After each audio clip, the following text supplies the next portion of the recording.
Kalau semesta itu kita anggap sebagai dalang dan kita adalah wayang-wayangnya, semesta tahu, sang dalang tahu kapan wayang ini dikeluarkan, kapan wayang ini dikeluarkan. Nggak mungkin kalau kisahnya Ramayana yang dikeluarin Bima, nggak mungkin. Kisahnya beda. Kalau kisahnya Mahabharata, nggak mungkin dikeluarinnya Ramayana, nggak nyambung. Ya, orang kisahnya Siti Nurbaya, kok tiba-tiba yang masuknya si Rembo gitu, nggak nyambung. Siti Nurbaya mainnya Rembo gitu. Jadi dibuat dalam setiap skenario itu mereka akan dipertemukan. Ya kayak sekarang Mas Hendra ketemu saya, ketemu Kang Abu, ketemu ini. Memang skenario tugasnya Mas Hendra begitu. Kita hanya bisa melepaskan kesedihan kalau di awal kita belajar menerima kesedihan sebagai bagian alami.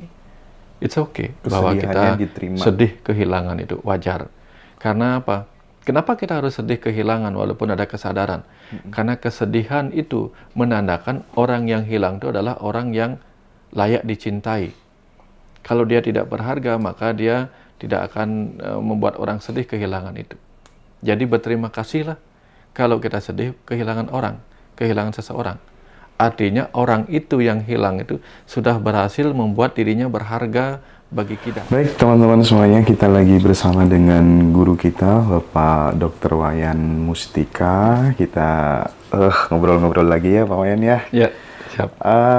Langsung saja Pak Wayan. Ya. Kadang dalam perjalanan hidup itu semesta itu sudah memberikan tanda-tanda bahwa kelak kita ini bakal jadi orang yang besar, quote and quote gitu ya, bermanfaat buat banyak orang, pelayan dan lain sebagainya gitu. Nah, untuk kemudian mengetahui tanda-tanda itu Pak Wayan, kira-kira dari pengalaman hidup Pak Wayan gitu ya, kan pasti banyak dinamika problematika hidup yang mengiringi perjalanan hidup seseorang gitu. Nah, apa tanda-tanda semesta yang bisa kita lihat bahwa sebenarnya kita itu dihadirkan di sini itu untuk misi yang besar gitu. Gimana Pak Wayan? Oke. Ada yang menarik nih Mas Hendra. Kita kan percaya nih orang-orang dulu tuh memiliki tanda petik keanehan. Keanehan yang nggak tahu mereka dapatkan ilmunya dari mana gitu. Sehingga mereka bisa mencatat pola-pola, termasuk pola-pola kelahiran. Yang kemudian mereka catat ya dalam catatan-catatan primbon. Kalau di Bali itu ada namanya wariga. Sehingga dengan mencatat hari lahirnya, jamnya, dan seterusnya, mereka bisa melihat dari pola ini biasanya anak yang lahir ini akan kelak jadi begini. Sehingga bicara tentang pengalaman pribadi dulu Mas Hendra. Ya. Waktu SD itu kan saya suka baca wariga gitu. Walaupun itu kelasnya orang gedean gitu, saya nggak ngerti pokoknya. Karena haus pada pengetahuan, saya baca aja. Saya nggak tahu apa yang akan terjadi setelah baca itu, nggak tahu. Tapi ketika membaca itu, yang hari lahir saya, Jumat Legi. Ya, kalau di Bali Legi itu pahing gitu. Begitu saya baca, di situ tertera satu anak yang lahir pada hari ini, haus pada pengetahuan, dicintai oleh orang-orang suci, disukai orang-orang suci, begitu. Dan seterusnya lah begitu. Itu dua hal yang saya nggak ngerti. Nggak mungkin saya disukai orang-orang suci. Seperti pendeta gitu kan. Soalnya kalau di Bali kan, ya namanya pendeta itu kan kita harus belajar bahasa halus. Ya nggak mungkin lah, nggak mungkin versi saya waktu itu. Gitu. Haus pada pengetahuan, iya. Karena saya memang selalu pingin tahu apa hal gitu. Tapi nggak ada yang bisa ditanyain gitu, zaman itu gitu. Ya itu saya akui ya gitu. Yang ini yang enggak gitu.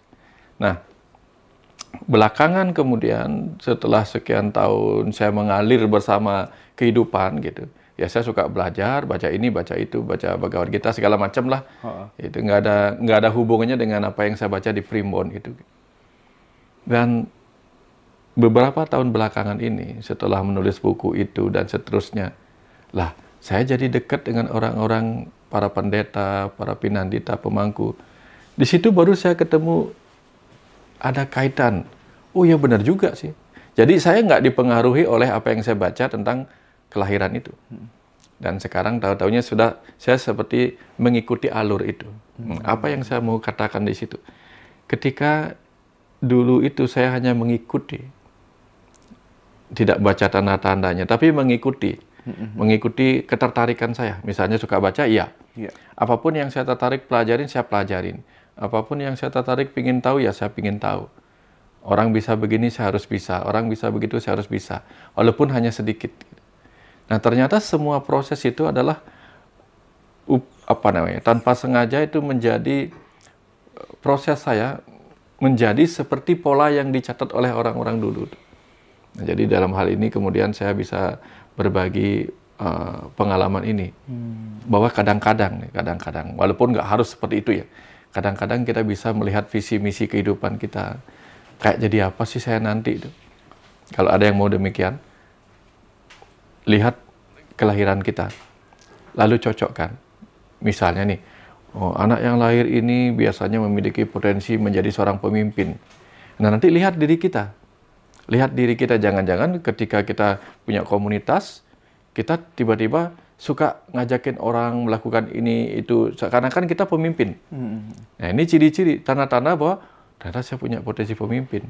Ada ketertarikan kita menggiring orang. Nah, cuman ketika kita sadar diri kita memiliki karakter kepemimpinan yang bisa menggiring orang, nah itu pentingnya kita paham apa sih kepemimpinan yang terpenting itu. Jadi dari salah satu tandanya yang mungkin kelihatan ketika masih muda, mungkin dia itu bisa memberikan efek pengaruh gitu ya bagi sahabat lingkungan sekitar gitu ya. Salah satunya gitu ya. Atau setidaknya kita pahami dulu diri kita. Kan tanda-tandanya kita yang tahu. Kan di manusia itu ada beberapa kelompok, Mas Hendra. Ada kelompok yang disebut inovator, kemudian early adopter, early majority, late majority, dan tipe laggard. Tipe yang sudah nggak bisa diapa-apain lagi dah bandelnya gitu. Nggak bisa diatur gitu. Nah, kalau kita punya hasrat, keinginan untuk suka berinovasi, bikin hal-hal baru, bikin apa yang belum ada, berarti kita tipe inovator. Kalau kita tipe inovator, maka kembangkan terus kemampuan kita berinovasi. Nah, biasanya orang yang tipe inovator itu akan mudah menjadi tren bagi yang lainnya. Karena inovasi-inovasinya mereka tuh membuat orang lain, oh kayaknya enak nih. Gitu. Nah, mereka berpotensi jadi influencer. Jadi jangan dulu melihat tanda-tanda di luar. Lihat tanda-tanda di dalam, ketertarikan kita dan sebagainya. Atau kita adalah tipe adapter, jadi gampang beradaptasi. Oh, kalau orang begini saya ini, kalau orang begitu saya begini gitu. Jadi gampang ikutnya. Nah, ada juga yang early majority. Begitu banyak orang mulai ke sana kita ngikut. Berarti kita jangan belajar menjadi influencer lah, susah biasanya karena kita bukan yang diikuti tapi pengikut gitu. Itu tipenya. Kemudian ada juga tipe yang seperti pernah disampaikan sama Pak Putu. Apakah kita tipe yang entrepreneur, jadi pebisnis, apa kita hanya tipe karyawan? Kalau kita hanya tipe karyawan, ya jangan coba-coba main bisnis. Nanti rugi sedikit, jeblok, nyerah gitu. Karena kalau tipenya karyawan, pengusaha itu, mereka seperti nelayan yang tangguh. Apapun gelombangnya mereka lewatin. Lah kalau kita digempur ombak sekali udah kelelep gitu, udah jangan. Nanti nggak kuat gitu. Nggak punya mental yang tangguh. Ya, jadi lihat mental kita sendiri. Gitu. Itu artinya bahwa setiap kelahiran itu kan punya misi gitu ya, Pak Wayan ya. Bahkan kemudian dia jadi anak saya, dia jadi adik saya. Itu semua karena ada lingkaran karma yang berkelanjutan gitu ya, Pak Wayan ya. Persis. Karena kita memang disiapkan untuk menyelesaikan utang. Akan ada empat tujuan orang lahir nih Kang, Mas. Satu, karena menebus utang karma, utang pelajaran, dan utang rasa karma. Nah, ini yang menempatkan kita pada sebuah keluarga, pada sebuah individu di mana kita akan disakiti oleh si A atau menyakiti si A dan seterusnya. Itu urusan tautan karma. Terus ada juga orang yang dilahirkan memang untuk bertugas. Entah tugasnya jadi apa, misalnya kamu nanti tugasmu mengantar orang-orang pergi kemana atau menyembuhkan orang, dia akan punya ketertarikan dari awal, ada passionnya. Itu ciri-ciri di dalamnya, Mas. Nah, ini yang disebut dengan tautan karma tadi. Karena ya sederhananya gini sih, Mas. Mas Hendra sebagai seorang influencer sebenarnya Mas Hendra kan tahu kan mana sih yang cocok dijadikan narasumber, mana cocok dijadikan tim untuk perekam gitu misalnya, kan semuanya sama pentingnya gitu. Kalau Mas Hendra suruh saya yang ngedit gitu ya nggak nyambung. Kemampuan saya nggak sehebat itu gitu. Jadi Mas Hendra pasti tahu, kamu nanti perannya di sini, kamu perannya di sini. Jadi pas casting itu tahu. Nah, semesta itu lebih tahu lagi. Nah, kamu dalam skenario cerita masa depan tahun ini, kehidupan di tahun ini sampai tahun sekian, kamu bagusnya di situ. Jangan dulu ngambil yang ini, belum saatnya gitu. Kematanganmu belum cocok di situ gitu. Kamu nanti kalau jadi orang kaya, dilahirkan di kehidupan ini malah jadi ngabis-ngabisin kesempatan orang lain, ngabisin waktu, merusak skenario, udah kamu di sini aja gitu. Atau kadang ada roh yang diberikan kesempatan. Kamu coba main gini. Lah dikasih peran itu nggak bagus. Udahlah kamu nanti perannya yang lain aja dulu gitu. Biar matang dulu baru main jadi gini gitu. Ya, Secerdas gitu. itu ya, semesta itu ya, secerdas itu gitu ya. Secerdas itu Mas Hendra gitu. Tahu mana yang ngerjakan ini, ngerjakan itu. Sederhananya kayak gini sih Mas Hendra.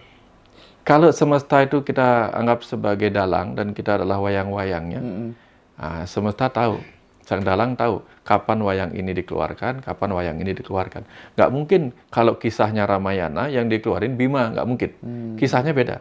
Kalau kisahnya Mahabharata, nggak mungkin dikeluarinnya Ramayana, nggak nyambung. Ya, orang kisahnya Siti Nurbaya, kok tiba-tiba yang masuknya si Rembo gitu, nggak nyambung. Siti Nurbaya mainnya Rembo gitu. Jadi dibuat. Dalam setiap skenario itu mereka akan dipertemukan. Ya, kayak sekarang Mas Hendra ketemu saya, ketemu Kang Abu, ketemu ini. Memang skenario tugasnya Mas Hendra begitu. Gitu. Kenapa tiba-tiba Mas Hendra lebih suka menjadi orang di belakang layar? Memang begitu, karena Mas Hendra dalam konteks pewayangan itu adalah pendamping sang dalang untuk ngobrol gitu. Nggak pernah ada orang melihat si apa nama, kalau di Bali namanya ketengkong, asistennya itu. Dia di belakang cuman berikan ini. Yang ngomong si dalang gitu. Tapi tanpa mereka kelabakan si dalang gitu. Ya, nanti tenang aja Mas Hendra, sama-sama dapat ini pahalanya. Sama-sama dapat bidadarinya. Bidadarinya gitu. Tapi 71 ya. 71. Sisanya nanti tak kasih yang lain yang satu. Ya, oke. Menarik. Ya. Nah, ketika ini Pak Wayan ngobrol lagi tentang bahwa semesta itu sudah memberikan tanda kepada kita sejak kecil bahwa kita akan jadi orang yang bisa bermanfaat, jadi pelayan bagi banyak orang itu.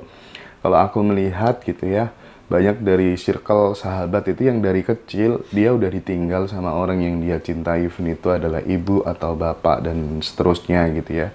Terus kemudian tiba-tiba mengalami sebuah keraguan, mencari jati diri yang sangat luar biasa. Dari kecil udah mempertanyakan pertanyaan-pertanyaan yang melampaui usianya gitu. Nah itu bisa juga sebagai tanda nggak Pak Wayan? Di Bali ada mitologi, kisah kelahiran Bathara Kala. Mungkin di Jawa kenal ya Bathara Kala ya. Betoro Kolo. Iya, konon Dewa Siwa itu lagi jalan-jalan tuh naik lembu bersama Dewi Uma. Lalu dekat pantai itu kemudian angin berhembus. Si angin berhembus, tersingkaplah kainnya Dewi Uma. Dewa Siwa kemudian dikisahkan di situ mengalami birahi. Tapi karena tempatnya berhubungan nggak bagus, akhirnya benihnya Dewa Siwa jatuh ke lautan. Jatuh ke lautan, kemudian ditangkap oleh ikan. Dari ditangkap oleh ikan, kemudian dia lahirlah menjadi sosok bayi raksasa. Dari benih kecil lahir sosok bayi raksasa yang berwajah serem. Gitu. Nah itu kemudian mempertanyakan siapa sih sebenarnya ayah ibuku. Jadi dia terlahir dari ikan, dari mulutnya ikan keluar jadi bayi raksasa gitu. Mencari siapa sih jati diriku, siapa ayah ibuku. Maka dia pergi ke kemana-mana mencarinya. Dia ingin bertanya kepada para dewa dan pergilah ke sorga. Di sorga nggak boleh dia masuk ke alam para dewa karena dia berwajah raksasa. Kamu nggak boleh masuk. Oh, dilawan penjaganya. Para dewa dilawan, kemudian kamu nggak boleh. Wajahmu serem, rambutmu gimbal panjang gitu, gondrong, kemudian gigimu tajam gitu. Kamu sifatmu seperti hewan-hewan yang bergigi tajam, nggak boleh masuk ke alam para dewa gitu. Oh, dilawan para dewa, kalah semua para dewanya. Sampai kemudian, oh sini, itu anakku, sini aku yang kasih tahu dia. Tapi tolong kasih tahu dia, kalau dia mau masuk ke alam para dewa, rambutnya harus dipotong rapi, kemudian taringnya dihilangkan. Nah, apa yang dimaksudkan dalam kisah itu? Kita ini semua adalah benih semesta dari Adam Hawa, Purusa Pradana, yang lahir di samudera kehidupan ini. Yang kemudian setelah remaja, setelah giginya tajam, artinya didorong oleh sifat-sifat hewani kita. Ya, kemudian rambut gondrong itu menandakan kita selalu ingin menjadi sifat-sifat raksasa. Raksasa itu bukan hal yang buruk maksudnya. Raksasa itu artinya raksa. Raksa itu menggenggam, memegang, ya, menguasai. Sa itu apa? Satu kekuatan tertentu yang ingin mencari jati dirinya. Siapa sih sebenarnya aku? Siapa ayah ibu sejatiku? Dari mana aku berasal? Akhirnya kita ingin tahu siapa diri kita dan sampai pergi ke alam para dewa. Artinya, kadang-kadang kita sebagai anak remaja ingin menjadi orang dewasa. Syarat-syarat untuk bisa menjadi orang dewasa adalah kita harus hilangkan sifat-sifat animal kita. Simboliknya berupa taring-taring tadi itu. Kemudian kita hilangkan ya keinginan kita tampil serem. Kan kadang-kadang kalau kita remaja kan, biar serem lah, biar jadi idola apa gitu. Bukan itu maksudnya. Kalau ingin masuk orang dewasa, harus menjadi jati diri kita. Maka masuk ke alam sorga, di mana para dewa ada di sana. Swarga, sward itu artinya cahaya. Para dewa, dip artinya juga cahaya. Sehingga kalau anak remaja ingin masuk ke alam para dewa, dia harus mau menghilangkan semua sifat-sifat animalnya. Alam dewa itu artinya alam dewasa. Nah, karena sebelum itu kita akan ngeraksasa. Ya, menguasai keremajaan kita, segala kemampuan kita. Nah, itulah yang kemudian kita perlu cari. Jadi kita semua ini sebenarnya betara kala. Jadi kita adalah yang melindungi atau dilindungi oleh waktu itu. Kita bisa nggak jadi betara kala yang melindungi waktu kita selama kita diberi kesempatan di kehidupan ini. Untuk kemudian mencari tahu siapa jati diri kita, siapa ayah ibu kita, dari mana kita berasal, dan ngapain di sini. Itu pesan mendalam dari kisah betara kala itu. Ya, jadi kita memang harus mengarahkan diri kita ke situ, Mas Hendra. Baru ketemu potensinya. Gitu. Ini kan akan menarik ketika kemudian setiap orang yang mengalami fase penderitaan, terus kemudian memberikan respon dari dalam, ini cara Tuhan untuk nunjuk aku sebagai jiwa yang terpilih gitu ya. Betul. Aku menghadapi kesulitan seperti ini karena aku ini tanda dari Tuhan bahwa kelak aku akan bermanfaat buat banyak orang, aku harus melewati fase ini gitu. Dengan singkat kata, sebenarnya setiap jiwa itu terpilih, gitu kan kira-kira Pak? Persis. Sejak sperma aja udah terpilih. Nah, dari 400 juta sel sperma, satu. Itu tampak keberuntungan. Itu bukan keberuntungan. Oke, kalau itu keberuntungan, maka keberuntungan itu dimulai dari sebuah usaha.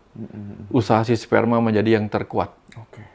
Ya, kalau kita bukan yang terkuat, maka kita tidak akan pernah seberuntung itu. Jadi, yang namanya beruntung itu kan di dalamnya ada kata untung. Kalau kita sudah bicara tentang kata untung, maka kita bicara tentang sebuah badan usaha, sebuah perusahaan. Karena kan perusahaan tujuannya cari untung. Maka usaha tujuannya mencari keberuntungan. Jadi setiap usaha yang kita lakukan itulah cara kita untuk mendapatkan keberuntungan. Bukannya diam lalu berdoa dan mengharapkan keberuntungan, nggak bisa. Ya, petani mengalami keberuntungan. Panennya berhasil dan dia mendapatkan untung. Tapi kalau petani nggak pernah mencocok membajak sawah, menanam benih padi, dia nggak akan dapatkan padi, Mas Hendra. Selalu ada usaha yang mengawali sebuah keberuntungan. Makanya keberuntungan itu adalah ketika usaha kita selaras dengan hasil gitu. Ya, nggak ada tanpa usaha tiba-tiba kita beruntung. Cuman mungkin saja dulu kita pernah melakukan usaha yang udah kita abaikan tanpa sengaja. Bahkan pasang nomor togel aja kalau nggak masang nggak ada beruntung kan. Kan ada usaha juga masang nomornya minimal. Nah, dalam proses pencarian jati diri seseorang, Pak, ini kan masuk ke dalam ranah spiritual gitu ya. Nah, Apakah kemudian ketika seseorang mengalami upgrading spiritual gitu ya, pertumbuhan spiritual, itu akan berimplikasi positif terhadap kondisi tubuh, kondisi fisik seseorang apa enggak gitu Pak Wayan? Misalnya kita kan lihat gitu ya, auranya Kang Abu, auranya Pak Wayan, pokoknya orang-orang spiritual beda, auranya beda. Apa aja yang berubah dalam fisik, tanda-tandanya apa aja? Gini Kang. Termasuk auranya Pak Surya Oh gitu ya. ya. Ya, Pak Surya udah berubah, dari rambut sudah berubah, auranya gitu ya. langsung dari Gini, orang itu sakit atau penampilan pada fisiknya kan dipengaruhi banyak sekali oleh pikiran. Oke. Jadi saya pernah membaca sebuah entah penelitian atau apa itu. 50% orang sakit disebabkan oleh faktor spiritual atau kejiwaannya. Jiwa yang lain ya, bukan jiwa yang mental itu kan. Iya. Kemudian 15% oleh faktor sosial, 10% oleh faktor fisik, dan 25% oleh faktor psikis atau mental. Iya. Nah, artinya kalau orang belajar spiritual, belajar kesadaran, setidak-tidaknya secara spiritual dia sehat, secara psikis dia sehat, maka secara sosial pun dalam pergaulan dia sehat. Dan itu akan mempengaruhi tubuhnya. Sehingga dengan cara pandang spiritual, dia tidak mudah mengalami stres. Dia tidak mudah emosi, dia tidak mudah mengalami kesedihan, tidak mudah mengalami kemarahan, kebencian, dan energi-energi negatif lainnya. Nah, tubuh ketika tidak diganggu oleh pikiran-pikiran negatif, emosi negatif, itu kan berkembang dengan sehat. Jadi pertama dia punya skill untuk mengelola pikiran dan perasaan, emosinya secara terampil Termasuk gitu ya. egonya. Egonya, Oke. Kan sehat. Minimal kalau orang tidak belajar spiritual, mereka tidak tahu bagaimana mengendalikan ego. Tiba-tiba diserempet sedikit marah, berkelahi, pukul-pukulan kan jadi kena bau gementah. Langsung seketika itu juga tubuhnya terluka karena perkelahian akibat tidak bisa mengendalikan ego. Sesederhana itu sih. Iya. Dan itu akan berimplikasi, berpengaruh terhadap raut wajah, ekspresi persis. gitu ya. Iya, persis. Mata Persis. gitu ya. Sama kayak saya ini, kan wajah saya udah begini tuh. Ya, mungkin orang lihat saya, serem nih, pingin marah enggak. ini karena apa namanya? Ini karena main laptop kebanyakan. Lagi nulis buku jadi kena keratitis dulu. Ya. Nah, terus ada nggak Pak Wayan tips dan triks untuk berbicara dengan ayah dan ibu semesta ini yang baik dan benar gitu, gimana Pak Wayan? Iya. Sebagian mungkin karena berkah ya. Karena berkah ya? Karena berkah. Gift gitu ya? Ya, kenapa saya katakan demikian? Karena dulu saya juga nggak bisa begitu. Dulu saya juga banyak melihat apa sih yang dikasih pelajaran ini dari semesta, saya nggak tahu. Setelah saya mendapatkan aliran pesan yang kemudian tertulis dalam buku Saat Semesta Bicara, itu yang pertama kali saya kemudian dikasih tahunya. Saya merasa buku keempat itu yang judulnya Saat Semesta Bicara itu adalah pesan mengalir yang mutakhir lah, yang terakhir yang akan diberikan ke saya. Tapi pada malam itu pesannya beda. Bukan, itu belum apa-apa. Masih banyak yang harus kamu tulis.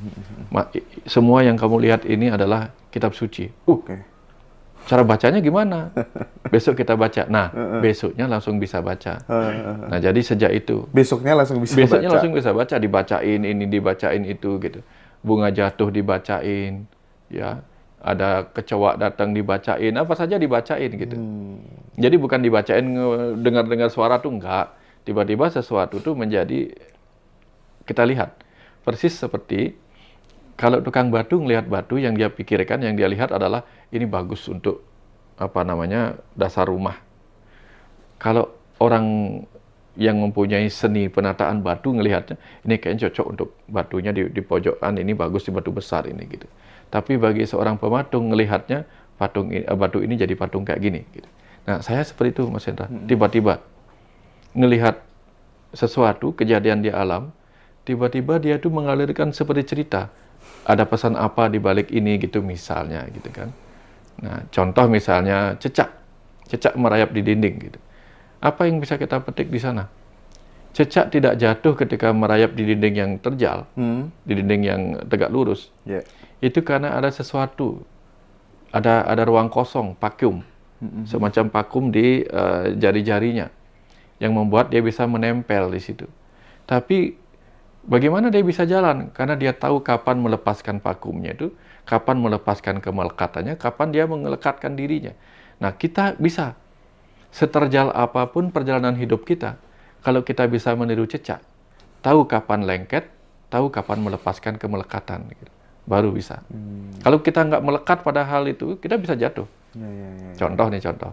Kalau kita mau naik kepada kesadaran, kita harus melekat kepada satu ajaran. Kalau nggak, kita nggak bisa. Contoh nih, banyak orang belajar agama, belajar spiritual, dan dia dengan fasih mengatakan, Tuhan ada di mana-mana, kemanapun engkau menghadap, di sana ada wajah Tuhan. Aku mencintai Tuhan sebagai Sang Pencipta. Tiba-tiba, dia lupa melekat pada ajaran itu, mukulin orang, caci maki orang, sementara kemarinnya dia bilang, aku melihat wajah Tuhan di mana-mana. Semua ciptaan adalah hasil karya Sang Pencipta. Lah, kalau kita menyakiti ciptaan, kan kita menyakiti, tanda petik, Sang Pencipta. Kita lupa melekat, tanda petik, pada itu ketika melaksanakan ini. Gitu. Tapi ada momentum di mana kita harus melepaskan itu. Contoh misalnya, kita mau, sebagai dokter misalnya, mau ngoperasi orang. Operasi itu kan melukai. Terus tiba-tiba, aku nggak mau operasi, jangan-jangan. Kenapa gitu? Kalau aku operasi, dia akan kesakitan. Padahal di dalamnya ada Tuhan, aku nggak mau menyakiti Tuhan. Ya kacau di situ. Jadi kita tahu kapan kita memegang kesadaran itu, kapan kita melepas. Nggak jadi dioperasi ya? Nggak jadi operasi jadinya gitu. Aku tuh ada pengalaman yang menarik banget. Kapan hari itu sempat wawancara mbak-mbak gitu. Dari seorang ibu lah Pak Wayan, dari Jakarta gitu ya. Beliau itu mengalami dialog spiritual dengan dirinya, persis seperti yang dialami oleh Pak Wayan Mustika. Dan itu saya bener-bener, ternyata tidak hanya Pak Wayan yang mengalami hal seperti ini gitu. Persis, bahkan beliau nanti pengen ikut acara one day workshop upgrade kesadaran dan upgrade kehidupan di Bali gitu ya. Pokoknya kalau ada acara yang berkaitan dengan circle Pak Wayan, beliau mau datang lah ya. Nah, ternyata itu yang saya anehnya, ternyata tidak hanya Pak Wayan yang mengalami hal seperti ini gitu. Jadi ada dialog dan itu langsung dijawab terus Pak Wayan, mengalir terus gitu. Gimana itu Pak Wayan? Benar, semua. Makanya dalam kisah Mahabharata, yang mengalami dialog dengan Atman dalam dirinya, atau percikan Tuhan dalam dirinya, atau utusan Tuhan itu, Arjuna. Arjuna itu pemanah, manah itu pikiran. Krishna itu adalah avatar. Dalam diri kita kan ada avatar. Tuhan sendiri yang turun ke dunia ini dalam jagat kecil kita, yaitu Sang Ruh, Atman kita. Jadi percakapan antara pikiran kita dengan rohani kita, itulah self-talk. Itu dialami semua orang, kalau dia mau. Sebenarnya bisa dialami semua orang? Semua orang, kalau dia mau. Bahkan itu, kamu mau yang meninggal ibumu dulu atau bapakmu dulu, sampai terjadi seperti itu loh Pak Wayan. Bisa, bisa. Bisa, kalau kita memang tergantung apa sih percakapan kita, gitu kan. Jadi percakapan antara polisi dengan komandannya akan berbeda dengan percakapan antara guru dengan murid, percakapan antara perawat dengan dokter, beda-beda. Jadi setiap orang itu punya guru sejati di dalam dirinya, itu siapa? Sang Ruhnya, yang akan membimbing pikirannya untuk mengerjakan apa, gitu. Cuman kita kan tidak mengkoneksikan diri. Kenapa? Karena belenggu ego kita melapisi pikiran sadar kita yang murni itu. Itu penyebabnya. Penyebabnya. Makanya ajaran agama, ajaran spiritual di mana-mana tujuannya apa? Be good. Kalau sudah be good, akan menjadi be God. Be God. Ini baru nih saya ngomong be God. Tapi kalau kita ngikutin ego, jadinya begal. Ya, begal itu apa? Kita merampok hubungan antara jiwa kita dengan nurani kita. Jadinya kita sibuk mohon, ya Tuhan, mohon tuntunanmu. Nggak akan Tuhan bersuara di luar sana. Ya, takut kita. Tuhan tuh bersuara dalam keheningan diri kita. Maka apa ya Cak Nun bilang, di dalam keheningan hanya sunyi yang hanya sanggup sunyi mengajarkanku untuk tidak mendua. Nah, gitu. Ketika kita ada dalam kesunyian gitu, kita tidak lagi mendua dengan sang ruh kita. Sang ruh kita mana, kita juga mana, itulah yang disebut dengan Arjuna Wiwaha. Bigut, bigat, begal. Mau pilih gitu. Mau pilih mana, ngikutin ego namanya begal gitu. Kalau ngikutin pikiran namanya bigut. Ya, jadi baik kan pikirannya. Oh ya, ini masuk akal, rasionya begini. Ini kalau yang pikiran cerdas kan tahu hukum karma. Kalau begini pasti begini. Tapi kalau ngikutin jiwa, ruh jadinya bigot. Mantap, mantap, mantap, mantap. Nah, ini Pak Wayan, kalau misalnya kita udah dapat anugerah seperti itu, gitu ya, bisa berdialog dengan diri, self-talk gitu ya, ada interaksi langsung dengan guru sejati seperti yang ibu yang saya wawancara kapan hari tapi belum tayang itu, bahkan kemudian mau kemana aja, kamu berangkat gitu, diarahin terus. Ini nggak bisa, nanti nggak akan berhasil. Ya beneran nggak berhasil meskipun dilawan gitu kan. Jadi presisi gitu loh Pak Wayan. Nah, pertanyaan saya, bisa nggak anugerah itu kira-kira kemudian hilang di tengah jalan, dicabut, dan yang menyebabkan itu apa? Karena beberapa case teman-teman saya juga ada yang mengalami gitu. Udah nggak bisa kayak dulu lagi ya gitu. Kenapa Pak Wayan? Ya, lagi-lagi karena faktor ego tadi. Ego, kegelapan. Nah, di Bali, di ajaran Hindu itu ada yang disebut dengan 7 kegelapan, Sapta Timira. Apa yang disebut 7 kegelapan? Satu yang disebut dengan 7 kegelapan, kemarahan, kemudian kebangsawanan. Ya. Jadi ketika kita merasa diri kita menjadi jumawa, jumawa oleh kebangsawanan kita, jumawa oleh keremajaan kita, oh aku ini ganteng dan sebagainya, itu semua bisa menggelapkan juga.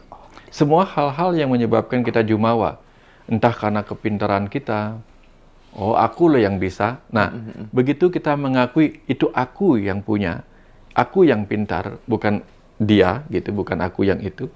Nah, disitulah kesombongan mulai kemudian menyebabkan kita ditarik. Nah, karena apa? Ketika ego yang kegelapan itu mengambil alih, maka dia akan menjadikan apa? Harta, tahta, dan cinta sebagai tujuan dia melakukan itu. Maka orang-orang yang tercerahkan, begitu tergoda egonya oleh harta, tahta, dan cinta, maka di situ dia mengalami fase kegelapan lagi. Kita tahu, Mas Hendra, di alam liar sana, hewan-hewan itu didorong oleh reaksi animalnya, reaksi egonya yang berupa fight or flight. Untuk apa? Untuk mendapatkan 3 itu. Singa merebut tahta sebagai penguasa wilayah. Hartanya adalah apa? Gerombolan hewan-hewan yang merupakan makanan dia, yang ada di wilayah kerajaannya si singa itu. Cintanya apa? Betina-betina itu tadi. Jadi kalau kita sudah tergoda oleh harta dan cinta ketika tercerahkan, maka seketika kita akan kembali menjadi animal mind. Kalau sudah jadi animal mind, kita tidak lagi ada di animal mind, human brain, dan dan yang tertinggi itu lupa saya. Ya, jadi sifat buta kita akan muncul, sifat manusianya hilang. Apalagi sifat dewasa. Mending nakalnya dituntasin dulu aja gitu. Nah, tuntasin dulu. Makanya banyak yang menyarankan, udah habisin kegelapanmu dulu. Habisin kegelapanmu supaya nanti yang tersisa terangnya. Gitu. Kan sekarang kan banyak orang ya di posisi gelap ingin terang, pas sudah terang pingin gelap lagi. Ya. Makanya kalau guru-guru saya dulu bilang, wah nakal sak nakale sampai ngerti rupane setan, sampai wis meneng sak menenge sampai ngerti rupane malaikat gitu. Persis Mas Hendra, persis gitu. Ya. Oke. Jadi keren sekali ya teman-teman. Ini ada titipan pertanyaan dari netizen, dari sahabat Ngadiroso Pak Wayan. Udah lama, cuman saya lupa untuk menyampaikan. Beliau susah membedain antara kesadaran dan bawah sadar, dan pikiran bawah sadar itu apa bedanya gitu. Kecerdasan semesta tak terbatas Tuhan itu kemudian menjadi energi, memadat menjadi materi tubuh kita. Tetapi semua itu adalah kecerdasan semesta. Kebayang Mas Hendra ya? Di dalam diri kita sendiri sebagai alam semesta kecil, Ruh kita adalah percikan kecerdasan semesta tak terbatas. Pikiran kita adalah percikan dari energi. Tubuh kita adalah percikan dari kecerdasan yang juga berdiam di dalam setiap tubuh materi ini menjadi kecerdasan bawah sadar. Nah, dalam diri kita kemudian terbagi 3. Tuhan ya, atau kecerdasan semesta menjadi 3. Ruh kita menjadi kecerdasan atas sadar, pikiran kita menjadi kecerdasan sadar, tubuh kita menyimpan kecerdasan bawah sadar. Nah, kalau pikiran sadar kita ini kita konekkan dengan kecerdasan bawah sadarnya, maka kita bisa terkonek dengan daya ajaib metafisik, daya ajaib bawah sadar yang akan membantu kita menciptakan apa di masa depan kita. Jadi tubuh kita yang cerdas ini bagaikan bumi pertiwi, apa yang kita tanam itu akan membuah. Jadi tubuh kita ini tempat kita bercocok tanam karma atau tindakan, karma pikiran, karma ucapan. Jadi nggak usahlah kita bicara, oh aku menyakitimu, nggak usah. Begitu kita berpikir tanpa kata-kata menyakiti orang lain, baru berpikir aja, benihnya sudah tertanam di sini, di dalam diri kita sendiri. Sehingga sangat disarankan hati-hati bahkan di level pikiran. Aku ingin menyakiti dia, walaupun bukan. Belum sampai ngomong, baru di sini aja benihnya sudah masuk ke batin bawah sadar kita. Sehingga ke depan kalau kita ingin hal-hal yang baik, tapi batin bawah sadar kita sudah dipenuhi, baru pikiran-pikiran buruk. Makanya banyak orang sudah doanya panjang, kok nggak sampai-sampai. Ya, karena apa? Dia pinginnya lahannya tumbuh padi, tapi sudah terlalu banyak ditanaminya jagung, gitu misalnya. Gitu. Nah, pikiran sadar ini juga bisa terkonek dengan pikiran atas sadar atau kecerdasan ruh kita. Ini yang sering dialami oleh orang yang mengalami self-talk. Terbimbing. Terbimbing dari dalam secara dia koneknya mungkin bagus. Kalau orang biasa mungkin harus meditasi mendalam sehingga ketemu gelombang alfa theta untuk mengalami dialog dengan kecerdasan atas sadarnya. Pada beberapa orang mudah mengalami koneksi dengan yang dia mau download itu sehingga mengalami pewahyuan. Itu modelnya Mas Hendra. Itu. Jadi beberapa orang mudah mengalami pewahyuan karena pikiran sadarnya connect dengan kecerdasan ruhnya atau percikan Tuhan dalam dirinya. Sebagian orang itu kemudian mudah terkonek dengan bawah sadarnya sehingga apa yang dia ucapkan mudah menjadi nyata. Ini yang disebut dengan si pahit lidah. Sering disebut dengan siapa namanya sidi ngucap, apa yang diucapkan menjadi nyata gitu. Sidi ngucap karena dia terkonek dengan kekuatan bawah sadarnya. Gitu. Even itu kemudian doa yang buruk jadi bisa menjadi nyata. Bisa menjadi nyata. Itu karena terkonek. Banyak orang mengalami ini kan. Yang Mas yang ini yang berpikir buruk gitu. Contoh orang yang cemas kena psikosomatik. Ini contohnya. Ketika dia berpikir buruk, jangan-jangan nanti aku begini, jangan-jangan begini, jangan-jangan begini. Kejadian. Maka tubuhnya memunculkan berbagai gejala seolah-olah dia sakit. Ini kalau koneknya nggak bagus, yang ditanam hal-hal buruk gitu. Tapi kalau kita menanam hal-hal baik terus-menerus, nanti gampang terjadi sinkronitas dengan orang lain. Kok kayaknya baru kemarin sih aku mikirkan Mas Hendra kapan ke Balinya, gitu misalnya kan. Kok kayaknya aku berpikir aku butuh ini, kok tiba-tiba ada yang bawain ini gitu. Nah itu contoh bagaimana keinginan kita sinkron dengan keinginan orang lain memberi kita sesuatu gitu. Kamu kok bawain aku pas aku lagi pingin. Ada yang itu begitu. Titik koordinatnya pas gitu ya. Aku tuh salah satu sesuatu yang sangat berkesan ketika ketemu Pak Wayan tuh salah satunya banyak hal yang aku alami sendiri tentang kekuatan pikiran seorang itu terkonfirmasi dengan jawaban-jawaban Pak Wayan gitu ya. Nah, ada satu tulisan menarik Pak Wayan, tapi agak panjang, tapi ini sangat esensial, sangat substansial sehingga perlu untuk kemudian dikaji gitu, dielaborasi dalam perspektifnya Pak Wayan gitu ya. Tulisan ini intinya gini. Jadi kita tahu salah satu orang terkaya di dunia namanya Bill Gates itu anaknya nggak boleh nikah, nggak bisa menikah dengan orang yang miskin gitu ya. Nah, seperti ini. Beberapa tahun yang lalu saya menghadiri konferensi di Amerika Serikat tentang investasi dan keuangan. Salah satu pembicaranya itu Bill Gates gitu ya. Dan dalam fase tanya jawab, saya mengajukan pertanyaan yang membuat semua orang tertawa. Pertanyaan saya, apakah iya sebagai orang terkaya di dunia, Bill Gates maksudnya, dapat menerima putrinya menikah dengan pria miskin atau sederhana gitu. Nah, jawabannya ini mengubah sesuatu dalam diri banyak orang, Mbak Wayan. Bill Gates berkata gini, pertama-tama, pahami bahwa kekayaan tidak berarti memiliki rekening bank yang gemuk. Ya. Kekayaan pada dasarnya adalah kemampuan untuk menciptakan kekayaan. Ya. Contoh, seseorang yang memenangkan lotre atau judi, bahkan dia menang 100 juta dolar, bukanlah orang yang kaya. Dia adalah orang miskin dengan banyak uang. Itulah alasan mengapa 90% jutawan lotre menjadi miskin lagi setelah 5 tahun. Anda juga memiliki orang kaya yang tidak punya uang, misalnya kebanyakan pengusaha gitu. Mereka sudah di jalan menuju kekayaan meskipun mereka tidak punya uang.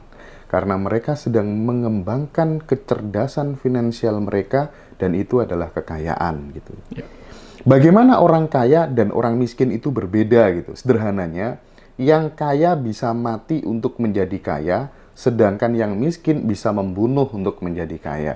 Jika Anda melihat seorang anak muda yang memutuskan untuk berlatih mempelajari hal-hal yang baru, yang berusaha meningkatkan dirinya terus-menerus, ketahuilah bahwa dia adalah orang kaya. Jika Anda melihat seorang anak muda yang berpikir bahwa masalahnya adalah negara, dan yang berpikir bahwa semua orang kaya adalah pencuri, dan yang terus-menerus mengkritik, ketahuilah bahwa dia adalah orang miskin. Ini perspektif menarik, Pak Yan. Ya. Orang kaya yakin bahwa mereka hanya membutuhkan informasi dan pelatihan untuk lepas landas, take off. Orang miskin berpikir bahwa orang lain harus memberi mereka uang untuk lepas landas. Kesimpulannya, ketika saya mengatakan bahwa putri saya tidak akan menikah dengan pria miskin, saya tidak berbicara tentang uang. Ya. Saya berbicara tentang kemampuan untuk menciptakan kekayaan dalam diri pria itu. Maaf untuk mengatakan ini, tetapi kebanyakan penjahat adalah orang miskin. Ketika mereka di depan uang, mereka kehilangan akal, itu sebabnya mereka merampok, mencuri, dan lain-lain. Bagi mereka, itu adalah anugerah karena mereka tidak tahu bagaimana mereka bisa mendapatkan uang sendiri. Suatu hari, ini dikasih contoh, Pak Yan. Penjaga bank menemukan tas penuh uang. Dia mengambil tas itu dan pergi untuk memberinya kepada manajer bank. Orang-orang menyebut pria ini idiot. Tetapi pada kenyataannya, pria ini hanyalah orang kaya yang tidak punya uang. 1 tahun kemudian, bank menawarinya pekerjaan sebagai resepsionis. 3 tahun kemudian, dia menjadi manajer pelanggan dan 10 tahun kemudian, dia mengelola manajemen regional bank ini. Dia mengelola ratusan karyawan dan bonus tahunannya melebihi jumlah yang bisa dia miliki bila dulu ia mencuri. Kesimpulannya, kekayaan bermula dari kondisi pikiran. Bagaimana respon Pak Wayan Mustika? Ya, persis. Jadi ada dua mental kaya, mental miskin. Kita tahu, Mas Hendra, semua makhluk hidup diciptakan untuk mempertahankan hidupnya dengan menggunakan bekalnya berupa reaksi ego tadi. Berupa reaksi ego, mau hewan, mau apapun, reaksi egonya adalah fight or flight. Orang miskin, dia flight. Ya, flight dari apa? Flight dari kenyataannya, kemudian mengatakan orang lain yang salah. Aku jadi miskin karena orang kaya itu terus-menerus mencuri ke apa yang kumiliki. Itu dia flight, menghindari dirinya disalahkan. Bahkan ketika dia fight, yang tadi diceritakan tadi, fight dari kemiskinannya, dia merampok. Kalau tidak merampok, mencuri, membegal, bahkan membunuh orang demi mendapatkan hartanya. Kalau orang kaya, mentalnya menggunakan ego dia berupa fight or flight itu gimana? Dia flight, melarikan diri dari kemiskinannya dengan fight, dengan melawan kemiskinannya dengan menggunakan seluruh potensi yang dia miliki. Ini tentang mental miskin dan mental kaya. Sehingga ada juga yang mengatakan orang yang bermental miskin, ya, begitu dapat gajian, aku makan dulu, sisanya baru ditabung. Ini mental miskin. Kalau orang kaya, dia apa? Aku tabung dulu, nanti baru sisanya aku makan. Betul. Nah, jadi kan banyak orang begitu. Oh, sekarang misalnya gaji 1 juta. Oh, dia habiskan 1 juta, sisanya nanti baru aku tabung. Karena dulu nggak pernah makan mewah, sekarang makan mewah dulu. Tapi begitu nanti turun gajinya lagi, nggak cukup dengan perubahan perekonomian, inflasi itu, yang terjadi apa? Stres lagi dia. Jadi dia bukan pola hidupnya itu mengikuti gajinya. Dia tidak bertahan di situ. Nah, ini contoh. Tapi kalau orang kaya, begitu naik penghasilannya, yang dia lakukan, penghasilannya sebagian ditabung, sebagian diinvestasikan. Itu bedanya dia. Dia menginvestasikan berdasarkan logikanya, rasionya. Kalau orang miskin menginvestasikan berdasarkan siapa tahu Tuhan memberikan saya rezeki dengan pasang togel dapatnya segini gitu. Makanya banyak orang kemudian menjadi terjerat oleh mau pinjaman online, mau judi online, karena dia selalu berpikir keberuntungan adalah kehendak Tuhan. Kalau Tuhan berkehendak, saya beruntung, tanpa usaha pun saya pasti dapat. Nah, mikirnya begitu. Dia nggak tahu bahwa keberuntungan itu adalah sebagian besar akibat karma. Karma pernah berbuat menanam hal-hal baik, tiba-tiba bisa beruntung. Seperti cerita tadi. Dia menemukan uang, gitu. Kejujurannya adalah kekayaan. Jadi sebenarnya agama sudah mengajarkan, agama apapun itu sudah mengajarkan cara menumpuk kekayaan. Kekayaan apa? Kekayaan mental, kekayaan rohani, kekayaan kesadaran, yang nanti kalau sudah itu bagus hasilnya, maka dia dengan mudah terkonek dengan kemampuan bawah sadarnya yang disebut sebagai kawisesan atau kesaktian. Ini ceritanya. Tapi banyak orang kan, ngapain juga beragama, Tuhan doa sudah capek berdoa, nggak dapat apa-apa gitu. Ada yang demikian, menyerah duluan gitu. Tapi memang kalau misalnya mental seseorang itu udah kaya sih ya, seperti yang seorang yang menemukan uang tadi di tas tadi, kan dia, aku bisa kok menghasilkan kekayaan sendiri gitu. Kadang kita sering ditawari, ayo mas, bikin acara kayak gini, nanti tak support, uangnya dipakai gini. Itu kadang kita nggak begitu tertarik. Kalau orang mentalnya udah kaya, aku bisa nge-create kekayaan sendiri, kok bisa menciptakan peluang sendiri, kok gitu kan? Persis. Karena kalau orang kaya itu tipenya inovator. Tipenya inovator, dia leader. Dia nggak mau dikendalikan sama orang lain. Karena kayanya di dalam, bukan kayak uang seperti cerita tadi. Ya, karena di dalam, aku kaya dengan imajinasi, kaya dengan inovasi, ngapain juga ngikutin orang lain gitu. Tapi ibarat hujan gitu kan, ada mendung terlebih dahulu, Pak Wayan gitu. Nah, ada nggak kira-kira semacam tanda-tanda bahwa kemudian kekayaan dan keberlimpahan itu akan menghampiri hidup seseorang gitu? Bisa nggak kemudian itu bisa diteliti gitu? Mas Hendra, kalau Mas Hendra bilang tadi, pasti ada mendung dulu baru ada hujan kan? Tapi jangan lupa Mas Hendra, sebelum mendung tercipta, ada cahaya matahari yang memanasin air laut, air danau naik. Jadi ada cahaya pencerahan, cahaya kesadaran. Ada mental yang hangat, mental yang konsisten. Matahari itu konsisten dia. Nah, ada mental-mental seperti itu yang kemudian menciptakan awan mendung yang kemudian menjadi sumber penghasilan, sumber hujan gitu. Jadi orang itu harus menjadi dewasa dalam berbagai hal. Dewasa dalam bagaimana menyikapi kehidupannya, menyikapi tantangannya, menyikapi keinginan menjadi kaya dan sebagainya gitu.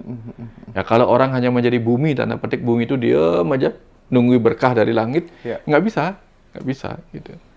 Jadi kalau mau jadi bumi, jadilah bumi yang yang mempersembahkan airnya ke langit. Nanti dia akan disirami juga pada akhirnya gitu. Nah, ini ada sesuatu yang menarik di acara kita nanti yang retreat nasional di Sentul itu sama Kang Abu Marlo tanggal 21-22 Desember. Ini mungkin perlu di breakdown sedikit-sedikit aja kisi-kisinya Pak Wayan. Jam 10, itu kan startnya kan jam 10 gitu ya, kita registrasi gitu ya, tanggal 21 jam 10, terus kemudian ada welcome and conditioning, terus kemudian kita ada makan siang, terus materi mulainya jam 1:30 siang. Materi pertama itu adalah evaluasi karma dan refleksi. Terus kemudian materi kedua jam 4 itu perenungan dan pembersihan karma. Terus materi ketiganya jam 5 itu evaluasi karma. Kemudian materi selanjutnya resolusi karma. Terus jam 8:30 malam api unggun dan meditasi pelepasan gitu ya. Terus besoknya jam 9 pagi, jam setengah 7 pagi ada senam pagi, grounding dan walking meditation, diskusi bebas, dan closing serta aliran pesan semesta. Kemudian foto bersama, sertifikat, dan check out. Kisi-kisinya aja Pak Wayan, sehingga teman-teman yang nanti ikut retreat itu bisa punya gambaran, acara retreat nanti akan seperti ini gitu. Monggo Pak Wayan. Sebagian besar dari diri kita ini, Mas Hendra, sebagaimana saya ceritakan tadi di awal, bahwa kita ini kebanyakan adalah roh-roh yang lahir di kehidupan ini untuk belajar tentang karma, menyelesaikan utang pelajaran karma, karena hidup ini sendiri adalah karma. Karma itu artinya apa? Tindakan. Kita hidup di sini menggunakan energi kehidupan, maka kita terlibat di dalam perbuatan kita, karma kita. Sebagian karma kita menjadi sisa-sisa karma yang kadang membuat kita melekat kalau itu karma buruk, kadang menjadi itu karma baik yang juga membuat kita melekat. Ujung-ujungnya yang terjadi adalah hidup kita dikendalikan oleh karma dari kehidupan masa lalu, atau kita tidak tahu apa sih karma yang harus kita lakukan sekarang untuk mendapatkan kehidupan yang baik, bukan hanya di kehidupan berikutnya, untuk tahun depan menjadi lebih baik, 3 tahun lagi lebih baik, atau nanti ketika kita sudah kakek nenek, kita menjadi orang yang lebih baik dari masa remaja kita, seperti mental kaya tadi itu. Inilah yang perlu kita renungkan.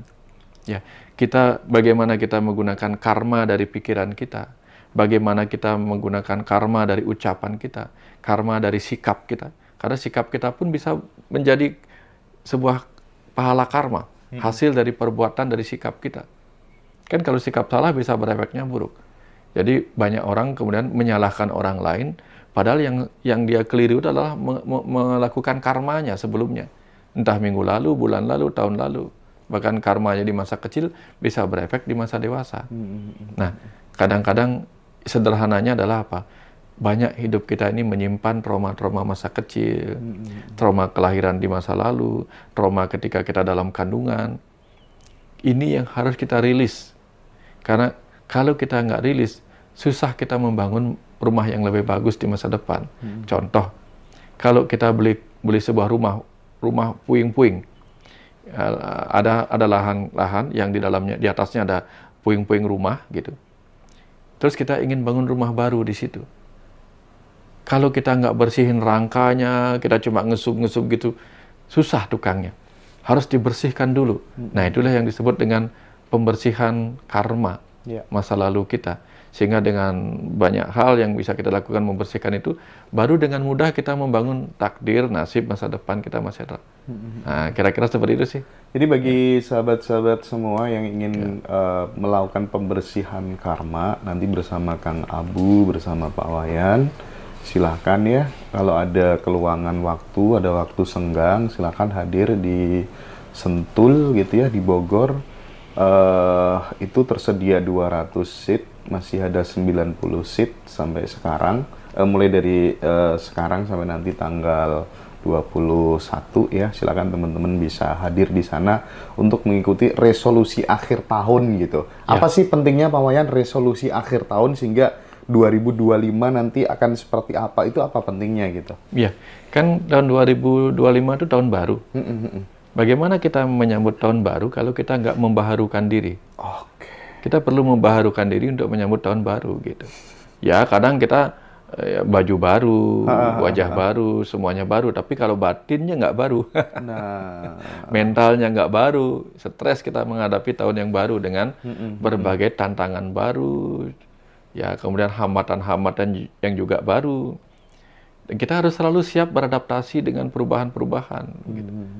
Ya, tapi kalau ada yang mau jual HP lama menjadi HP baru, yang secondnya kasih saya nanti. Ya. Terus itu kan bagian dari cara kita untuk kemudian memasuki jeda semesta gitu ya. Apa urgensi kita butuh memasuki fase kesendirian? Urgensinya apa? Ya, karena kadang kalau kita tidak sempat melihat diri kita sendiri, Mas Hendra, sibuk menyalahkan orang lain, sibuk menilai orang lain, kita lupa bahwa wajah kita juga kadang penuh dengan kekotoran. Gitu. Ya, kadang-kadang kamu lo kotor, dirinya masih kotor. Ya. Ada orang masuk ke lantai ke dalam rumah, lantainya kok kotor sekali ya. Dia nggak tahu bahwa di jejak kakinya banyak kotoran.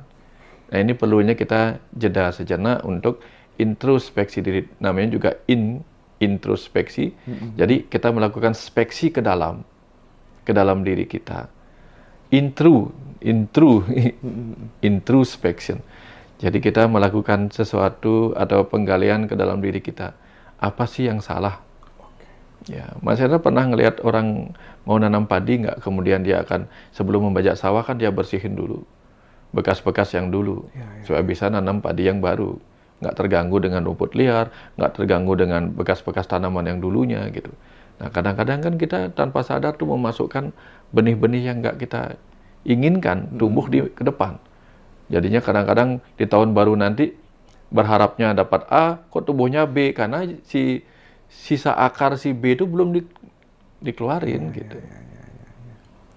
Gitu. Jadi teman-teman, kita nanti sama-sama mengosongkan gelas untuk menimba ilmu sebanyak-banyaknya dari kedua guru kita, Pak Wayan dan Kang Abu Marlo, dan tempatnya sangat menarik ya untuk healing gitu ya, untuk belajar.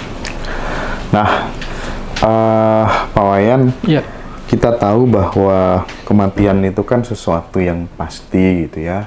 Nah, bagaimana sih latihannya, tipsnya supaya pada saat tubuh ini memang sudah waktunya kita ini berpisah dengan tubuh, kita itu udah benar-benar siap begitu Pak Wayan? Sudah tidak ada drama-drama kemelekatan lagi gitu. Tips yang paling sederhana Pak Wayan? Tips yang paling sederhana itu adalah belajar setiap hari untuk tidak melekat pada apapun setiap hari.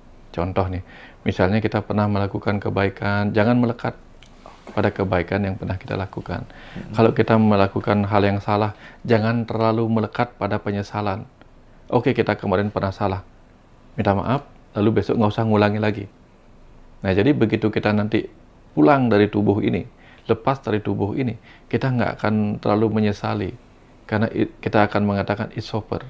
Oke, cara konkretnya gimana Pak Wayan? Supaya kita nggak gampang melekat terhadap ya apapun yang kita miliki, apapun yang kita cintai, prestasi, dan seterusnya, gimana konkretnya gitu? Ya, pertama kita tentu harus punya pengetahuan dulu, Mas Hendra. Pengetahuan bahwa itu nggak akan kita bawa mati, gitu aja.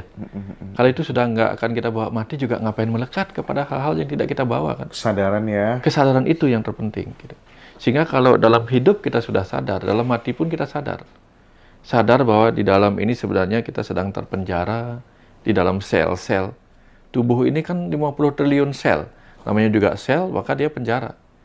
Kecerdasan semesta itu terpenjara di dalam setiap sel-sel ini. Di setiap sel tubuh, si kecerdasan semesta menjadi kecerdasan bawah sadar. Di otak, si kecerdasan itu terpenjara menjadi kecerdasan sadar. Yang bahkan si kecerdasan semesta dalam diri sebagai ruh itu kadang-kadang nggak bisa berbuat apa-apa ketika tubuh bergerak bersama pikiran dan ego gitu.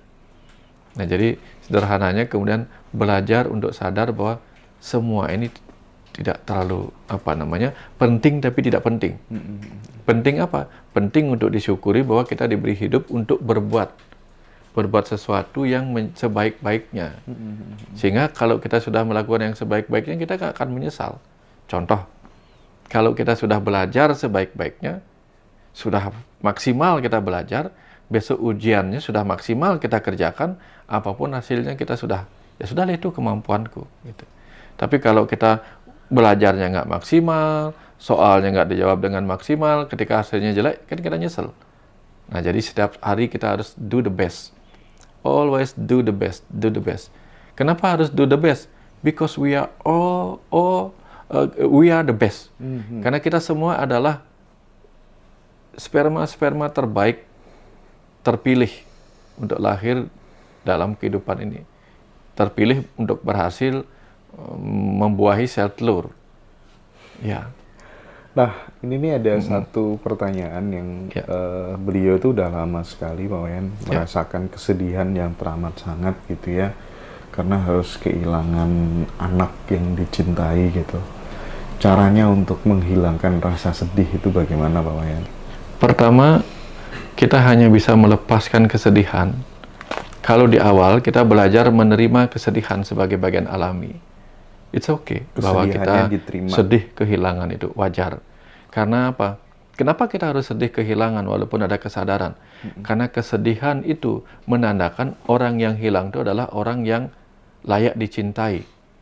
Kalau dia tidak berharga, maka dia tidak akan membuat orang sedih kehilangan itu. Jadi berterima kasihlah kalau kita sedih kehilangan orang, kehilangan seseorang. Artinya orang itu yang hilang itu sudah berhasil membuat dirinya berharga bagi kita yang kehilangan ini. Itu setidak-tidaknya. Tapi kalau kita tidak menghargai orang itu, justru bahkan ketika dia hilang, mati, kita syukurin. Betul nggak? Makanya kalau kita nanti meninggal disyukurin orang, berarti kita nggak berharga. Kita belum menjadi berguna bagi kehidupan ini. Kapan kita masih berguna, sangat dicintai, lalu kita pulang, dan orang-orang menangis, baguslah. Ya. Kan kalau misalnya begini, bayi lahir dia menangis, tapi yang menerima bahagia, yang mendapatkan bahagia, mendapatkan kelahiran kita bahagia. Nanti kalau si bayi bisa pulang, meninggalnya pulangnya gembira, yang kehilangan yang sedih, itu bagus berarti perjalanan hidup kita. Kita sudah melakukan yang terbaik. Tapi kalau misalnya si bayi lahir, ya ketawa, yang nerima orang tuanya nggak ikhlas gitu, sedih gitu, kok lahir lagi si anak gitu.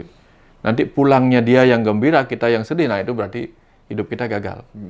Nah itu yang pertama, tentang belajar menerima bahwa kesedihan itu adalah tanda-tanda yang hilang itu sudah melakukan yang terbaik, membuat kita jatuh cinta dan merasa kehilangan. Itu yang pertama.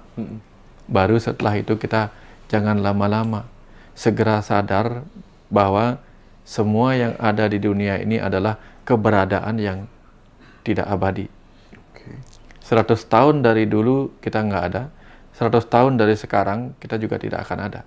Semua yang kita miliki saat ini juga tidak akan pernah ada. Bahkan bumi ini pun dulu tidak ada, nanti juga tidak ada. Ya, tapi yang tetap ada adalah kesadaran kita sebagai ruh itu. Ya. Sekarang kita punya anak, dulu kita nggak kenal sama dia. Dulu dia hanya menjadi sperma yang mungkin dibuang-buang sembarangan. Gitu. Tapi begitu menjadi bayi, kita rawat dan seterusnya, nanti pun mungkin kita mendahului gitu. Duluan kita nggak ada gitu. Nanti kita akan melihatnya dari alam yang lain. Suatu ketika dia juga akan kembali ke alam yang lain. Semua akan bertemu kembali gitu. Nah, inilah pentingnya mengubah perspektif kita. Makanya berbahaya sekali kalau kita mendapatkan ajaran-ajaran dogma-dogma yang membuat kita sedih berlama-lama terhadap hal seperti itu. Ya, makanya apa yang kita miliki akan menyakiti kita. Mendapatkan akan menyakitkan ketika kita kehilangan. Kepemilikan juga akan membuat kita tersakiti ketika kita hilang kepemilikan itu. Makanya pelajarannya adalah menjadi biasa. Biasa-biasa saja gitu. Ya. Nah, ya. Ini kalau kita ngomong soal setiap masalah, setiap penderitaan itu sebenarnya kan kalau fitrah manusia itu kan supaya kemudian kita disuruh untuk kemudian kembali dan mengenal sang kecerdasan semesta tanpa batas itu tadi, mengenal Tuhan tadi. Jadi apapun masalahnya itu adalah alarm untuk kemudian kita balik ke kemurnian gitu ya. Jika kemudian kita bisa memaknai seperti itu, minimal gitu ya, apapun yang terjadi yang nggak sesuai dengan pikir kita, keinginan kita itu, kita jadi oh iya ini panggilan bagiku untuk pulang ke kesadaran gitu ya Pak Wayan ya. Betul. Mas Hendra punya anak ketika mereka kecil mereka main-main sampai lupa waktu, sampai lupa pada orang tua, pernah nggak? Iya. Tapi kapan mereka jatuh dalam permainan mereka, nangis, apa yang mereka panggil? Mama, papa, mereka akan cari perlindungan. Jadi penderitaan itu adalah panggilan mereka pulang kepada ayah ibunya. Panggilan sang jiwa pulang kepada Tuhannya. Mudah-mudahan jawaban ini bisa membuat teman-teman yang lagi mengalami penderitaan itu menjadi lebih enteng gitu ya. Penderitaan adalah panggilan untuk pulang kepada ayah ibu semesta. Itu panggilan pulang, Mas Hendra. Itu panggilan pulang. Yang kedua lagi satu lagi Mas Hendra ya. Kalau ada anak kecil lagi main-main, lagi asiknya mereka main-main, orang tua suka gangguin nggak? Ikut main ke sana gangguin nggak kan? Enggak. Tapi begitu mereka terjatuh, apa yang dilakukan orang tua? Segera datang menghampiri mereka. Maka ketika ada anak-anak yang jauh menderita, itu adalah tanda-tanda dia memiliki kesempatan mendekat kepada sang anak untuk mendampingi mereka dalam itu. Ketika si anak lagi sukacita, seringkali malah cuma ditonton dari kejauhan, mereka menikmati sukacitanya. Begitu jatuh, mereka didekatin. Makanya bisa kita yang mendekat kepada Tuhan karena keterpurukan kita. Bisa juga Tuhan yang mendatangi kita dengan cinta kasih-Nya ketika kita membutuhkannya. Ya, Tuhan makanya tidak ingin kita melekat gitu ya, kira-kira ya, betul, betul, ya. Karena jika Tuhan Maha Pengasih, Maha Penyayang, Maha Pengasih, Maha Penyayangnya baru bermakna ketika orang lagi menderita. Kan yang butuh kasih sayang kan orang yang menderita. Bukan orang yang sukacita. Orang yang sukacita, mereka sudah sukacita. Tetapi yang menderita akan didatangin oleh kasih sayangnya. Kadang orang lain, lewat orang lain dia menyentuhnya gitu. Tapi apa sih Pak Wayan, kalau kita tadi habis ngomong soal bayi yang dilahirkan gitu ya, Pak Wayan menyinggung soal itu gitu. Secara sains gitu, kenapa setiap bayi lahir kok tidak ada yang tertawa gitu, selalu menangis gitu? Secara sains gimana tuh? Ya pertama, tentu ketika dia menangis, maka tangisan itu membuat paru-parunya mengembang. Kalau dia nggak menangis, dipukulin, bukan dicubit. Kalau tertawa nggak bisa mengembang? Bisa. Oh bisa. Ya, tapi dia bingung mau tawain apa gitu.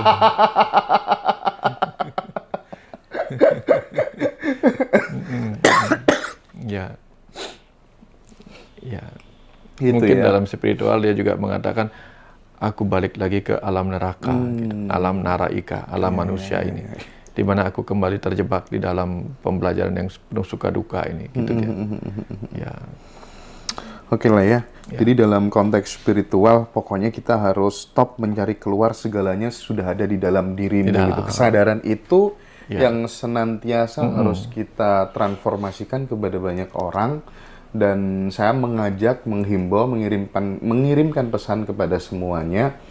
Teman-teman itu punya modal yang namanya jempol gitu ya. Saya sebenarnya nggak pernah mendorong, mengencourage orang untuk kemudian nge-like atau nge-share. Tapi untuk video-video seperti ini teman-teman, videonya Pak Wayan, Kang Abu, itu video-video kesadaran itu, aku mendorong banget teman-teman minimal nge-like supaya kemudian itu menjadi kesadaran kolektif ya, bisa menjadi kesadaran kolektif, didengar banyak orang sehingga bisa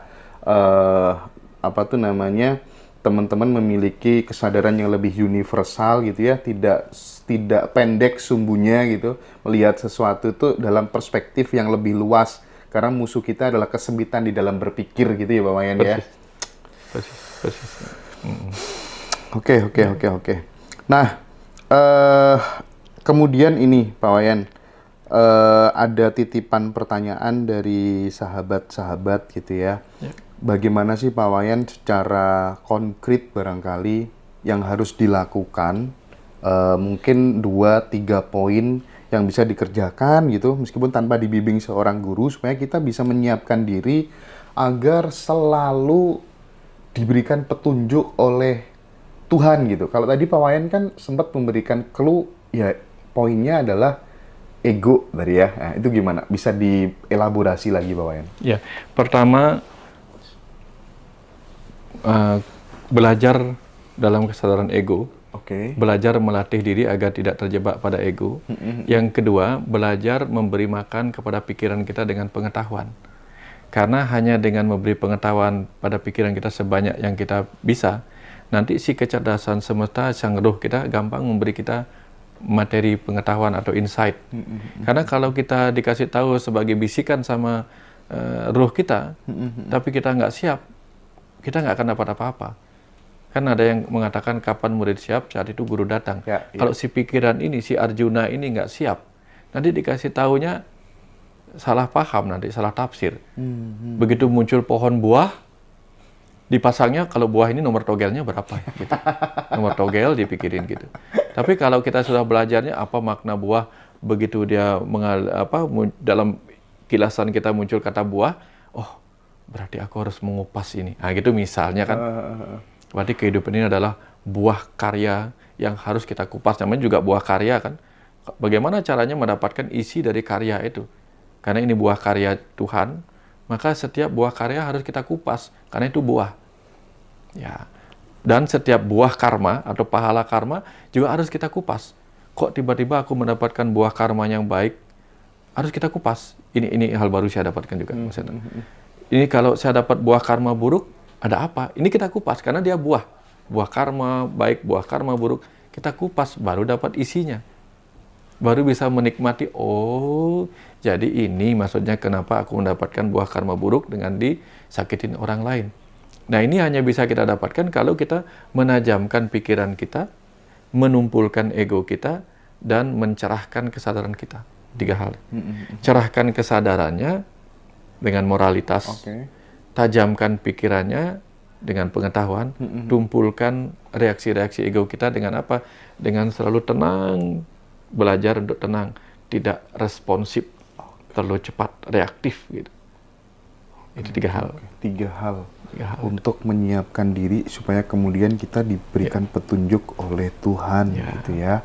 Nah, terus Pak Wayan, kadang kan ketika seseorang itu sedang mengalami sakit gitu ya, kan mesti berharap yang namanya kesembuhan gitu. Ada 2 perspektif. Perspektif yang pertama mengatakan bahwa sakit itu harus diterima gitu. Setelah penerimaan terjadi, kemudian akan muncul intuisi gitu ya, akan muncul dorongan gitu ya, tiba-tiba aja gitu ada petunjuk langsung gitu lewat apapun, karena bahasa kecerdasan semesta itu kan lewat fenomena gitu ya, tidak seperti tidak harus seperti omongan dan lain sebagainya gitu. Nah, yang kedua, perspektif yang kedua, diyakini gitu bahwa ini pasti akan sembuh, yakin dulu meskipun belum terjadi dan pasti nanti akan terjadi gitu.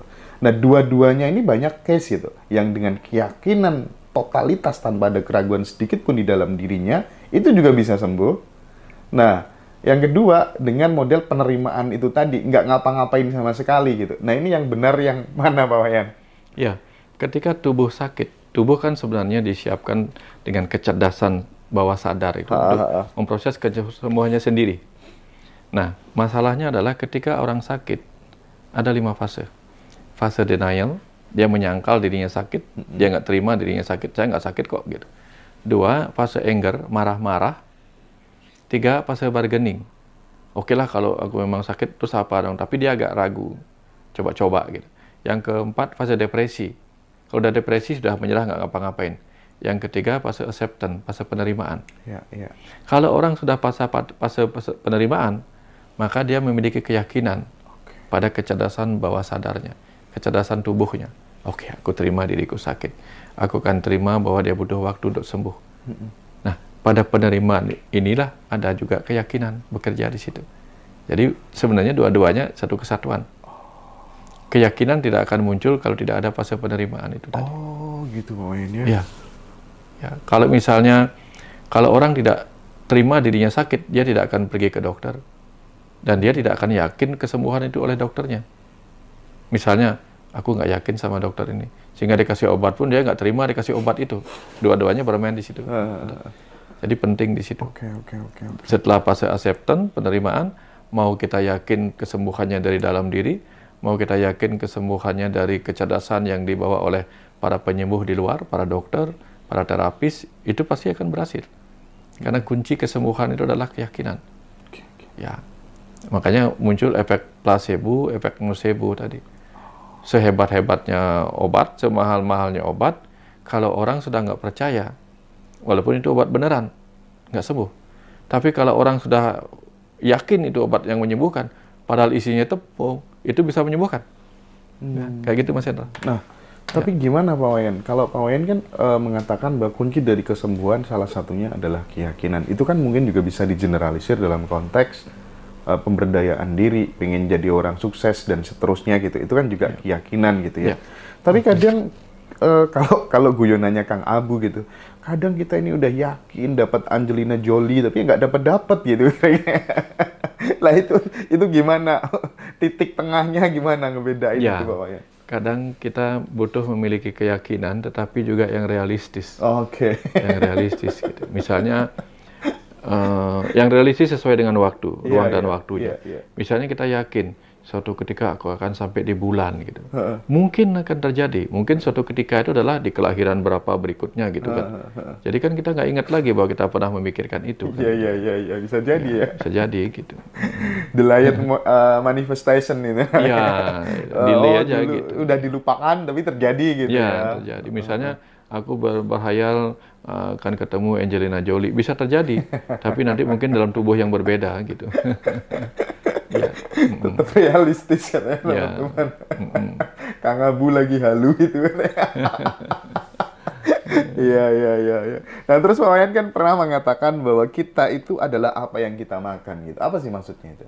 Ya, karena setiap yang kita makan itu ada atom-atom di dalam makanan kita. Kan dia materi.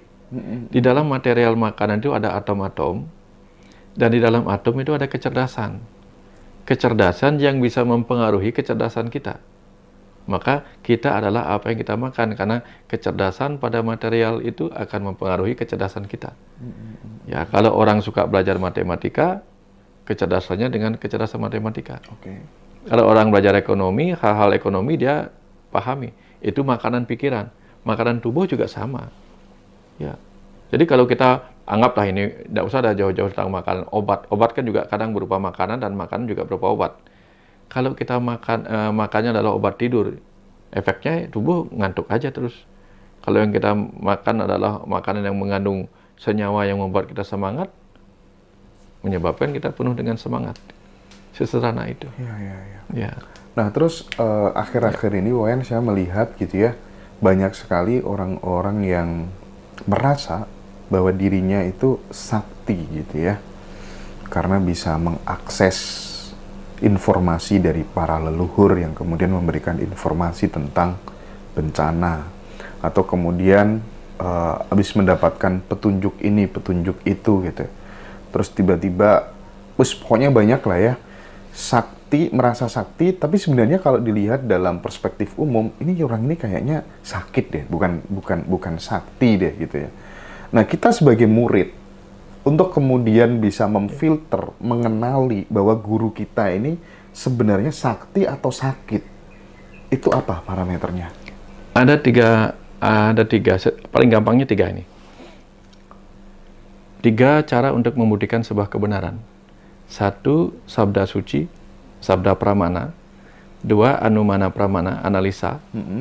Analisa pikiran kita detail. 3, pratyaksa, periksa sendiri. Nah, kalau ada guru atau orang yang meramalkan ini akan terjadi, itu sabdanya dia. Dan dia yakin dengan apa yang dia katakan. Kita perlu yakin apa enggak? Kalau mau, pakai anumana, kita pakai analisa. Betul nggak sih yang dia maksudkan? Nah, kalau kita nggak pakai analisa kita, diam di sini, maka orang-orang seperti itu akan langsung percaya apa kata guru. Apapun katanya pasti kebenaran. Dia nggak mau masuk ke wilayah analisa. Ini yang gampang terjebak. Tapi kalau kita adalah pribadi yang, entar dulu, walaupun ini kata guru, oke, saya yakin ini sesuatu, gitu, tapi saya akan analisa dulu. Nanti saya buktikan ini benar apa enggak. Gitu. Nah, ini yang biasanya membuktikannya. Kan banyak itu ramalan. Oh, tahun sekian akan terjadi kiamat, bla bla bla, tahun 2000 berapa dulu? 12 ya? Apa 2000? Dulu ya? Iya. Saya bilang, enggak akan terjadi kok. Mau pilih yang mana, yang percaya siapa. Dan benar enggak terjadi kan? Iya. Nah, artinya, setelah kita periksa dulu, kita buktikan. Ini enggak nyata. Kalau sudah enggak nyata, ya sudah. Ke depan, jangan sampai jatuh di lubang yang sama. Keledai saja tidak mau jatuh di lubang yang sama kan. Ya. Nah, ini ngomong soal analisa, Pak Wayan. Pertanyaan saya agak random, tapi insya Allah substansial gitu ya. Karena ini penting untuk dicari sebuah solusi gitu. Nah, saya itu kan sering melihat berita gitu ya, mobil polisi tabrakan dengan polisi yang lain, atau polisi ditabrak mobil gitu.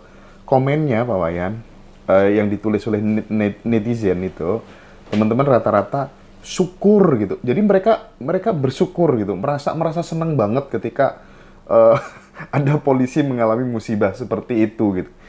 Ini peristiwa yang seperti apa dan solusinya bagaimana supaya masyarakat kita itu punya trust kembali dengan institusi yang namanya Polri ini. Ketika kemudian institusi ini Ya. beres, ini kan pemain inti. Udah Ya. nggak butuh lagi sebenarnya lembaga-lembaga ad hoc itu hanya pemain-pemain tambahan aja kan. Nah itu Ya. gimana pikiran Pak Wayan Mustika terhadap fenomena ini? Yang pertama, Mas Hendra pasti tahu kan, di setiap organisasi, di setiap komunitas, itu selalu ada 20% yang ekstrim positif. Oke. 60% yang baik-baik, ya menengah lah, kadang baik, kadang buruk gitu. Tergantung siapa yang mempengaruhi mereka. Oke. 20% adalah ekstrim negatif. Selalu dimanapun itu, dalam komunitas apapun itu. Nah, termasuk di dalam aparat keamanan, apapun itu, gitu. Pasti ada 20% yang ekstrim baik. Maka kita bisa ketemukan orang-orang polisi baik, kayak polisi Pak Purnomo, yang suka bantu-bantu orang di jalan. Ada banyak saya ketemu polisi-polisi baik. Saya ketemu banyak sekali polisi yang begitu care terhadap orang lain. Kalau dulu Pak Hugeng ya? Iya, Pak Ugeng gitu. Tapi pasti ada 60 orang yang kadang ke sana, tergantung siapa yang ngarahin dia kan. Ya. Yang 20% pasti ekstrem negatif. Dan di dunia sekarang, yang ekstrem negatif itu yang paling sering dianggap menyeluruh secara general gitu. Artinya kalau ada 1 oknum, 2 oknum, 3 oknum, dianggaplah semuanya seperti itu. Digeneralisir. Digeneralisir. Salah nggak? Nggak salah, karena apa? Masyarakat memiliki idealisme. Idealnya harusnya, ketika harapan ideal saya adalah ketika ini kelompok kelompok guru-guru, harusnya mereka sifatnya begini. Kalau kelompok orang suci harusnya begini. Idealnya begitu. Kelompok aparat keamanan harusnya begini. Nah, ketika ada oknum yang menodai idealismenya seperti itu, lalu muncul generalisasi gitu. Akhirnya yang terjadi apa? Yang mengalami kecelakaan adalah oknum yang negatif tadi, yang disyukurin semuanya. Padahal ada banyak sekali orang-orang baik di kelompok-kelompok seperti itu. Ada guru-guru yang baik, banyak sekali. Ada orang-orang suci yang memang suci lahir batin, memang ada. Tapi karena ulah oknum-oknum yang menyimpang dari harapan ideal masyarakat, dan masyarakat yang sederhana itu kemudian menyederhanakan bahwa ini adalah keseluruhannya, begitu. Semuanya memang begini, nah itu tadi. Tapi sederhananya sih bagi siapapun orang-orang itu, orang-orang baik yang ada di berbagai instansi, orang-orang baik yang ada di berbagai komunitas itu, jangan takut. Kebaikan tetaplah kebaikan. Oke. Jangan ikut merasa bahwa seluruhnya digeneralisasi. Enggak. Tetap saja yang disyukuri adalah orang yang memang seperti itu. Kalau orang baik harusnya nggak tersentuh apapun dengan penilaian seperti itu. Gitu. Tapi mungkin itu juga yang membuat mereka kayak gitu, oknum-oknum polisi seperti itu gitu, sehingga indeks kepercayaan masyarakat terhadap Polri sangat rendah. Itu karena mungkin sistem juga kali ya. Sistem juga kali ya. Apa-apa sistem. Iya. Ya, pertanyaan yang menggelitik dari sahabat-sahabat ini tentang apakah bumi dan alam semesta ini nanti akan hancur? Oh iya. Ya. Nanti itu kapan kita nggak tahu. Kita nggak tahu. Ya. Tapi akan hancur. Oh iya, pasti. Intinya sederhana. Apapun yang berwujud material itu tidak abadi. Apapun itu tidak abadi. Tapi akan diciptakan lagi. Akan diciptakan. Dalam bentuk yang berbeda. Bumi akan muncul lagi. Mungkin namanya, pada saat itu bukan bumi. Mungkin namanya dikenal sebagai Bemo. Gitu. Iya, Bemo. Jadi suatu ketika akan bisa berubah. Yang memberi nama kan manusia. Tapi poinnya segala sesuatu yang berwujud material akan hancur. Semua. Karena tidak ada material apapun yang abadi. Kan material hanya wujud. Nggak ada wujud abadi. Bumi ini dulu dan sekarang juga berbeda. Ya nggak? Dulu benua-benua menyambung jadi satu gitu misalnya. Oleh karena pencairan di kutub-kutub esnya itu mencair. Terjadi peningkatan permukaan laut. Kemudian menjadi pulau-pulau yang terpisah. Kemudian pergerakan lempengan-lempengan bumi menyebabkan tumbukan-tumbukan, terciptalah gunung-gunung baru. Pulau-pulau terpisah karena pergeseran. Likuifaksi yang kemarin terjadi di daerah Sulawesi ya, itu juga menyebabkan perubahan anatomi dari sebuah pulau. Jadi apa yang kita lihat dulu dan sekarang nggak pernah sama. Jadi bumi yang dulu dengan bumi sekarang nggak sama. Dulu mungkin hutannya banyak, sekarang gurunnya yang banyak, daerah keringnya banyak. Ya, Bali aja yang kecil ini dulu nggak begini, sekarang begini. Ya, dulu sepanjang saya jalan itu kemana-mana sawah, sekarang kemana-mana bangunan. Ya. Nanti gimana? Nggak tahu nanti. Tapi menariknya di Al-Quran tuh, kalau saya tidak salah gitu ya, Ya. ada ayat yang mengatakan kullu syai'in halikun illa wajhah gitu ya. Ya. Segala sesuatu akan hancur kecuali wajahnya Allah gitu ya. Nah, dalam perspektif Hindu, Pak Wayan, atau dalam perspektif pemahaman Pak Wayan sendiri gitu, Ya. wajahnya Tuhan yang hakiki, yang berbeda dari makhluk. Karena ada sebutan makhluk, ada Ya. pencipta gitu. Nah, wajah pencipta yang hakiki itu apa, Pak Wayan? Ketika wajah itu nggak berwujud, pernah nggak dia berubah? Karena yang berubah hanya yang berwujud.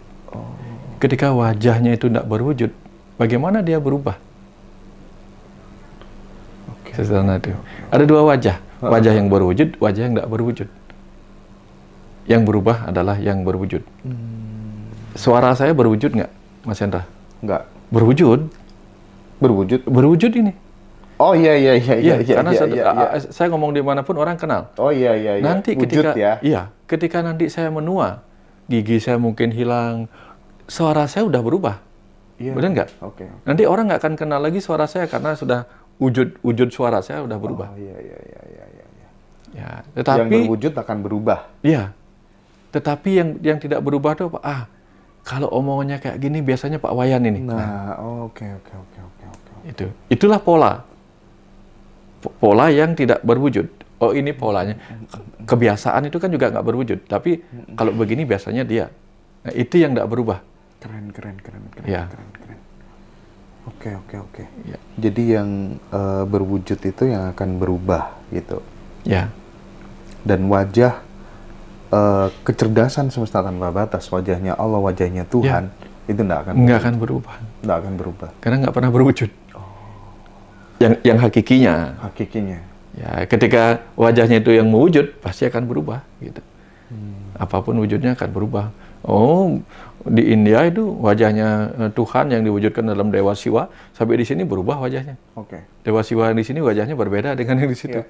Bagaimana kalau kemudian ada orang yang menggali, mencari-cari bahwa wujud Tuhan yang hakiki itu berbeda dari makhluk. Makhluk itu ya misalnya kayak kita ini makhluk gitu ya. Ya. Tumbuh-tumbuhan itu makhluk gitu. Langit, bumi, tanah, pepohonan itu semuanya makhluk gitu. Nah, dia sampai pada pemahaman bahwa wujud Tuhan yang hakiki itu yang sifatnya tiga dia. Halus, lembut, bening, dan itu dia menyelimuti segala sesuatu. Dialah yang awal dan yang akhir. Ini Pak Wayan. Nah, ini bagaimana kalau menurut Pak Wayan dia memahami bahwa wujud Tuhan yang hakiki itu ya ini kita diselimuti oleh ini semuanya. Ini gimana Pak Wayan? Kalau bening kita bisa menembus. Hal halus, udah halus, bening, lembut lagi. Itu semua hal-hal yang berkenaan dengan kekosongan sebenarnya. Bening gitu kalau sangat bening kacanya kan seakan-akan nggak ada kaca di situ. Sangat halus seakan-akan nggak terasa. Kaca nggak terlihat saking beningnya. Lembut, halus sampai nggak terasa. Itulah rasa tanpa rasa. Terlihat ada tapi tak terlihat gitu saking beningnya. Sehingga seperti itulah mereka mencoba mewujudkan yang tidak berwujud ke dalam istilah-istilah kelembutan, kehalusan, kebeningan gitu. Untuk kemudian mengatakan tak terlihat. Ya kan? Ini kan kaca yang sangat bening di depan saya nih. Kaca yang sangat bening. Kaca yang dibentuk dari apa? Kaca yang dibentuk dari udara. Kan kaca itu sendiri adalah sesuatu yang dibentuk dari material juga. Nah, ini bisa nggak disebut sebagai awal dari segala awal? Oh iya, karena di sini juga ada kecerdasan. Ada kecerdasan semesta di mana-mana. Di sini ada ruang kosong. Dan di ruang kosong ada kecerdasan semesta tak terbatas. Dan ini kekal nggak? Apanya? Yang ininya, Pak Wayan. Yang ini, kosong dan isi ini kekal. Kekal. Kekal, kosong dan isi ini.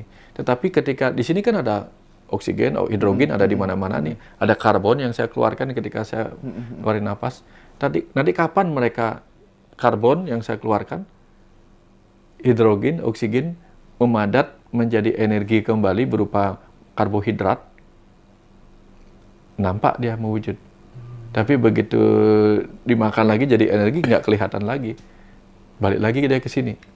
Yang tidak kelihatan ini. Nah, yang tidak kelihatan ini ada kecerdasan semesta. Inilah yang kekal. Yang kekal, yang selalu ada, yaitu apa? Ruang kosong dan isi dari kekosongan itu. Itu nggak pernah hilang. Karena apa? Kekosongan akan selalu terisi. Jadi kalau selalu terisi kan berarti nggak ada ruang kosong dong. Karena selalu terisi. Tapi karena yang mengisinya itu bening, halus, lembut, seakan-akan nggak terisi gitu. Ini penuh udara nggak? Penuh. Tapi mana udaranya kita nggak lihat. Saking halusnya, saking beningnya, kita nggak bisa ngelihat gitu. Padahal dia ada di sini. Saking halusnya gitu. Ini coba kita rasain udara, terasa nggak? Nggak terasa. Yang terasa itu tangan kita. Udara itu saking lembutnya, saking halusnya, saking beningnya, nggak terasa. Tapi akan selalu ada sebagai isi dan kekosongan gitu. Oke. Nah, Pak Wayan, kita kan menjalani hidup kan pengennya itu yang lega, bahagia, jauh dari derita gitu, Pak Wayan ya. Nah, terkadang kita itu sering tersakiti karena ekspektasi gitu. Tips dari Pak Wayan apa? Pilihannya cuma dua. Kita tersakiti oleh harapan yang tidak menjadi kenyataan. Betul. Mau menghilangkan kenyataan nggak mungkin. Mau menghilangkan harapan nggak mungkin. Kita hanya bisa menerima kita punya harapan, tapi sekaligus menerima kenyataan yang belum terjadi.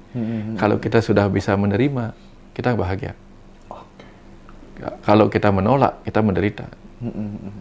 Semua sumbernya dari penolakan. Ya. Nah, kalau yang jadi masalah itu misalnya kita belum bisa nyenengin orang tua kita karena kita belum dapat pendamping hidup sesuai dengan yang kita idealkan gitu, Pak Wayan. Banyak teman-teman saya di usia yang sudah matang harusnya udah punya pendamping hidup karena itu sesuai dengan tuntutan civil society gitu ya. Nah, apa sih nasihat bijak dari Pak Wayan yang mudah-mudahan itu bisa bermanfaat buat komunitas jomblo dimanapun berada gitu, sehingga mimpinya untuk punya pendamping hidup tuh bisa cepet terwujud tuh apa, Pak Wayan? Pertama, jangan mencari pasangan untuk nyenengin orang lain, gitu aja. Oke, jangan cari pasangan untuk nyenengin orang lain, termasuk orang tua? Ya. Oke. Nanti kalau orang tua kita senang dan kita nggak senang, apa harus? Iya, terus. Ya, itu yang pertama. Yang kedua, belajar menyenangkan diri itu belajar dulu melihat di awal bahwa pasangan kita nggak pernah cocok sama kita, nggak pernah cocok. Oke. Ya, kita laki-laki, dia perempuan. Bahkan ketika kita sesama jenis pun itu ada bagian yang nggak cocok juga. Sesama jenis juga nggak cocok. Gimana caranya bercocok tanam dengan sesama jenis gitu? Nah, artinya tugas kita lah mencocokkan. Makanya ada kata persetubuhan. Kenapa harus ada persetubuhan? Tubuhnya dijadikan satu. Berarti kalau dijadikan satu, maka dia awalnya adalah memang dua tubuh yang berbeda. Karena dia dua tubuh yang berbeda, harus tahu masukkannya di mana. Memasukkan di mana itu artinya apa? Ada bagian kosong yang harus diisi oleh yang akan mengisinya. Nah, mencocokkan itu artinya apa? Mengisi apa yang belum ada pada pasangan kita. Kalau sama itu nggak bisa gitu. Saya suka bersih-bersih, dia suka bersih-bersih. Lalu yang bikin kotor siapa? Udah. Harus ada yang suka bikin sembarangan, ada yang bersihin. Kebayang saja, Mas. Jadi kalau kita semuanya ini bikin rapi, sukanya bisa bertengkar loh itu, Mas. Masangnya di sini dong, enggak, masangnya di sini. Sama-sama suka interior, tapi kan walaupun sama-sama suka interior kan kadang-kadang selera berbeda. Bisa bertengkar kita. Kalau yang satunya nerima, yaudah bagian ini kamu yang ngurusin. Bagian ini aku yang ngurusin. Itu saling mengisi. Nah, banyak orang susah menemukan pasangan hidup. Satu, pernah trauma. Hati-hati ya. Yang sampai sekarang nggak ketemu-ketemu, mungkin Anda memasang nilai yang terlalu tinggi untuk pasangan. Aku pinginnya yang A, B, C, D, E, F, G, dan seterusnya. Grade A gitu. Grade A, grade B. Kemudian yang kedua, karena faktor lingkungan. Aku ingin ketemu orang, aku ingin pacaran sama si A, si B, tapi lingkungan menyebabkan dia nggak boleh bergaul sama orang lain. Di luar negeri itu ada beberapa tempat di mana kita mau keluar rumah nggak ketemu siapa-siapa, Mas. Rumahnya banyak, orang-orang banyak, tapi nggak pernah bisa ketemu. Terus gimana caranya coba? Dari mata turun ke hati, nggak pernah ketemu mata, gimana caranya turun ke hati gitu. Nah, itu contoh.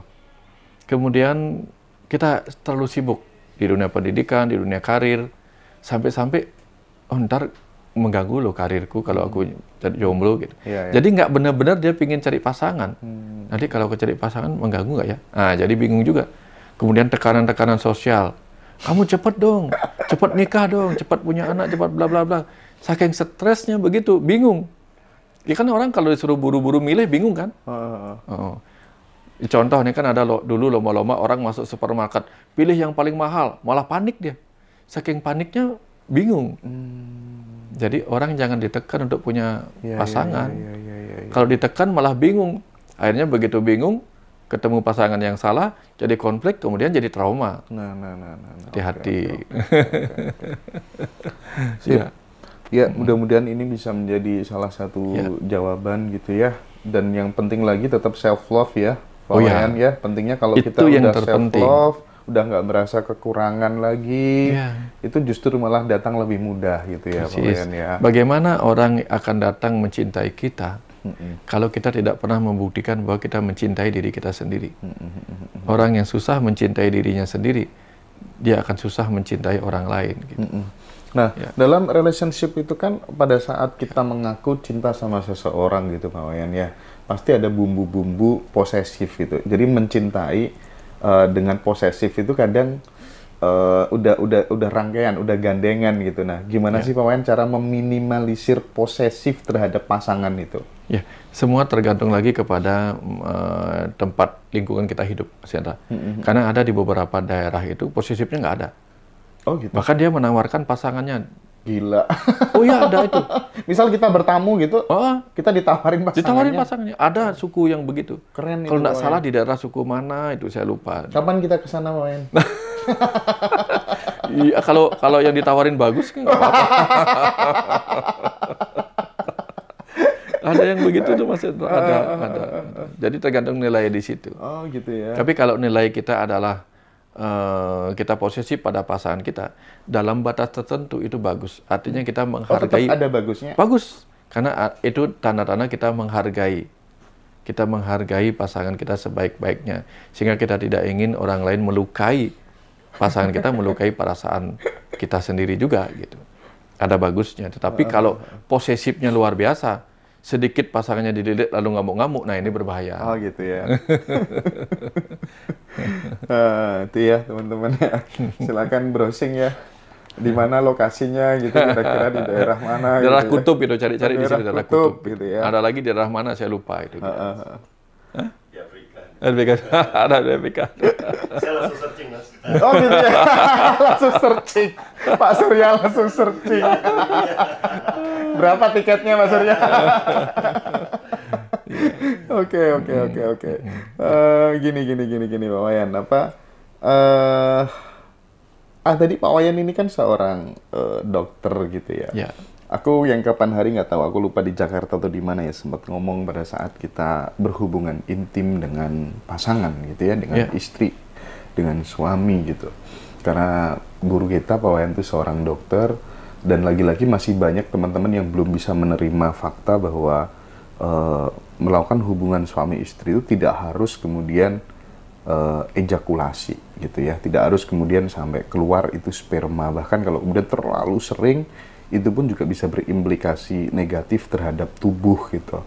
Nah, ada salah satu mentor yang kemudian mengatakan juga peserta itu kan yang datang itu kan suami istri rata-rata. Ketika menginginkan sesuatu yang pengen terjadi dalam hidupnya, even itu adalah mimpi yang dia cita-citakan gitu ya, pengen beli ini, pengen beli itu, pengen dapat ini, dapat itu sebelum ikut kelas disuruh berhubungan intim dulu sama pasangannya masing-masing. Nah, ada trik-trik seperti itu. Saya nggak tahu secara saintiknya seperti apa gitu ya. Bahkan sebelum memulai hubungan tuh disuruh berdoa dulu gitu ya. Nah, itu aku pengen poin bicara tentang dua hal ini gitu. Ada yang cerita tentang bahwa seks itu adalah energy exchange gitu, pertukaran energi gitu kan. Pertukaran kebahagiaan. Tetapi intinya adalah kalau di masa di kaum primata, simpanse contohnya. Seks itu dilakukan untuk menghilangkan pertengkaran, menghilangkan energi-energi kemarahan begitu, sehingga kalau ada situasi kelompok mereka lagi stres, maka mereka melakukan hubungan seks sesama simpanse itu. Nah, manusia bagaimanapun juga kan ada kaitannya dengan primata dalam evolusi, sehingga kadang-kadang seks dijadikan cara untuk melepaskan energi-energi kemarahan, energi buruk gitu, sehingga muncul semprotan hormon oksitosin, hormon cinta dan sebagainya. Sehingga akhirnya ujung-ujungnya seks adalah cinta, adalah pelepasan energi, pertukaran energi yang membuat oksitosin meningkat. Hormon cinta meningkat. Tapi kan ada juga cara bercinta tanpa sperma. Bercinta tanpa sperma itu apa? Kita romantis-romantisan, saling sentuh, saling empati, saling simpati sama pasangan. Itu kan bercinta tanpa sperma. Kalau bercinta hanya untuk sperma, itu bertahannya paling berapa menit sih terlama gitu. Kalau sampai sejam itu berbahaya juga itu. Kalau terus-menerus tegang, jadi priapismus, jadi vaginismus, jadi nggak bisa keluar, malah ujung-ujungnya bisa ke UGD itu, buat selimut berdua, nggak bisa lepas, itu ada yang begitu. Nah, jadi tujuan daripada bercinta dengan tubuh itu menghasilkan oksitosin, hormon cinta. Tapi tidak selalu demikian. Cinta yang diekspresikan melalui hubungan seksual berbeda dengan hubungan seksual yang bertujuan cinta, belum tentu. Karena apa? Ada orang yang diperkosa, apakah menghasilkan cinta? Enggak. Yang hasilnya luka. Padahal sama-sama hubungan seksual. Tapi ada orang melakukan hubungan cinta tanpa seksual. Dan dia menghasilkan hormon oksitosin juga. Saling mencintai. Tapi cintanya dalam bentuk cinta yang jiwa. Bukan cinta yang tubuh tadi. Karena cinta tubuh bertahannya sebentar. Cinta pikiran bertahannya lebih lama. Cinta jiwa itu bertahannya paling lama. Sehingga kalau mau memiliki pasangan itu, cinta yang mana mau dipilih? Cinta yang level jiwa, level pikiran atau perasaan, ya kadang-kadang mudah tersakiti kan, pikiran dan perasaan. Kalau rasanya nggak cocok, udah nggak beres lah. Apa cinta tubuh yang hanya bertahan 5 menit kalau sudah keluar sperma itu. Tinggal pilih aja. Tetapi pada dasarnya tujuan dari makhluk alami ini, makhluk primata ini melakukan hubungan seksual adalah melepas stresnya. Makanya orang-orang yang terus-menerus berhubungan seksual itu jangan-jangan terlalu banyak stres itu. Ya, sehingga dia lepaskan tekanannya dengan cara seperti itu gitu. Ya, makanya orang yang stres ngelihat orang cantik kan, stres dia melihat orang cantik, stres karena nggak bisa mendapatkan, akhirnya dia apa? Lepaskan dengan memperkosa. Nah, ini contoh bagaimana berbahayanya ketika stres itu merasa tidak dihargai, merasa tidak dicintai oleh kehidupan, merasa diabaikan oleh orang-orang yang menurut dia sukai. Bisa memunculkan reaksi pemerkosaan seperti itu. Oke. Jadi itu ya teman-teman, bercinta tidak harus menggunakan sperma katanya Pak Wayan ya. Iya. Touching sebenarnya itu. Iya. Oke. Silakan sahabat-sahabat semua jika ada pertanyaan gitu ya. Dan sekali lagi aku mengingatkan nanti teman-teman yang pengen join acara Retreat Nasional Ngaji Roso bersama Pak Wayan dan Kang Abu Marlo tanggal 21 sampai 22 Desember di Sentul Bogor.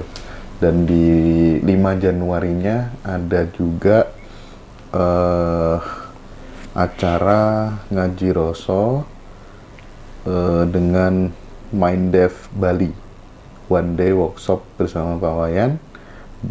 Temanya upgrade kesadaran, upgrade kehidupan. Itu di 5 Januari. Upgrade kesadaran, upgrade kehidupan dengan memanfaatkan daya ajaib metafisik. Oke, upgrade kesadaran, upgrade kehidupan dengan memanfaatkan daya ajaib metafisik. Itu nanti lokasinya di Hotel Neo Denpasar. Itu 1 hari penuh ya, jam 8 pagi sampai jam 8 malam.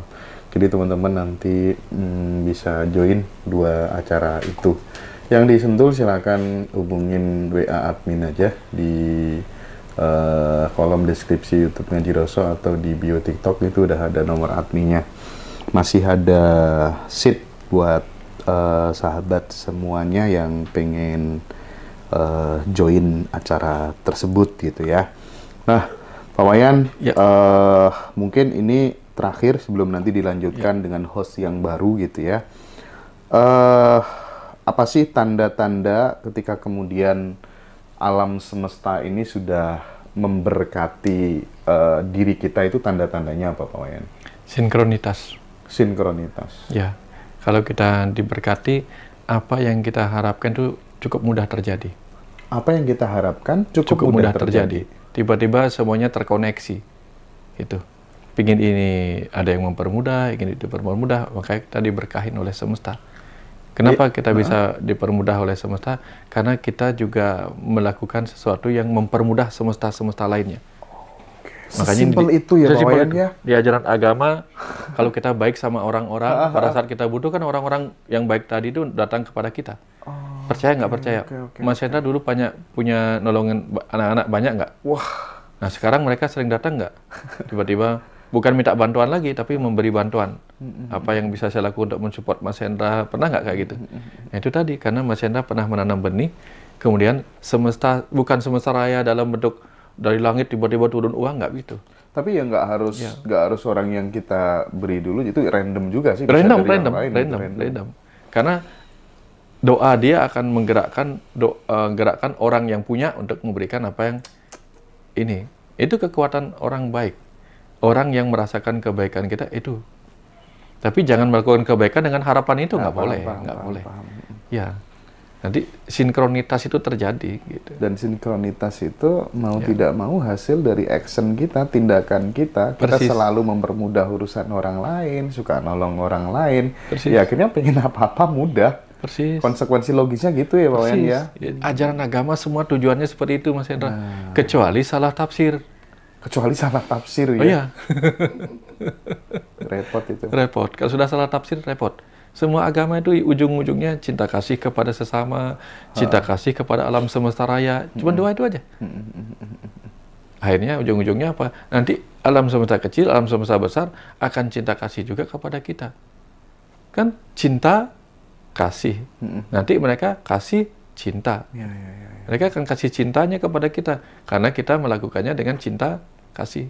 Cinta yang kita kasih, maka cinta juga yang mereka kasih kepada kita gitu.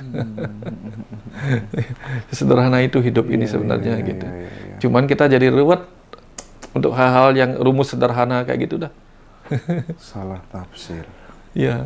Iya sih, benar. Kalau udah mau belajar lebih mendalam itu enak kayak Kang Abu gitu ya, nyepi di rumahnya Pak Wayan. Itu kan seru, Pak Wayan. Pemandangan-pemandangan seperti itu kan nggak ada sebelumnya gitu. Jarang loh orang mau belak-belakan gitu ya, apalagi dia orang Muslim gitu ya.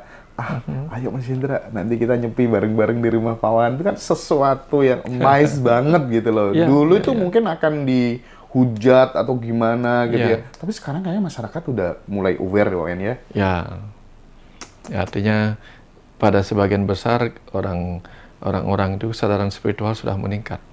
Karena ini zamannya. Zaman lahirnya agama Budi. Agama Budi itu apa? Agama yang mulai dipahami dengan kesadaran akal budinya gitu. Sehingga mereka sadar, oh, ternyata tujuannya sama gitu. Mau naik motor, naik sepeda, naik apapun itu, yang penting sudah sampai di tempat di mana kita bisa menikmati sebagai penonton sama-sama. Yang nonton sepak bola itu ada yang kesana naik pesawat, kesana naik mobil, naik bus, ujung-ujungnya mereka menikmati permainan sepak bola yang sama, jadi penonton. Intinya kalau ditarik ke dalam, ketemunya di titik yang sama. Ya, udah gitu gembira-gembira aja mereka. Gitu. Oke, sahabat semuanya, sementara udah dulu obrolan saya dengan Pak Wayan Mustika. Nanti akan dilanjutkan oleh Pak Surya yang akan memandu dialog dengan Pak Wayan secara lebih mendalam gitu ya. Terima kasih banyak Pak Wayan ya. Matur suwun.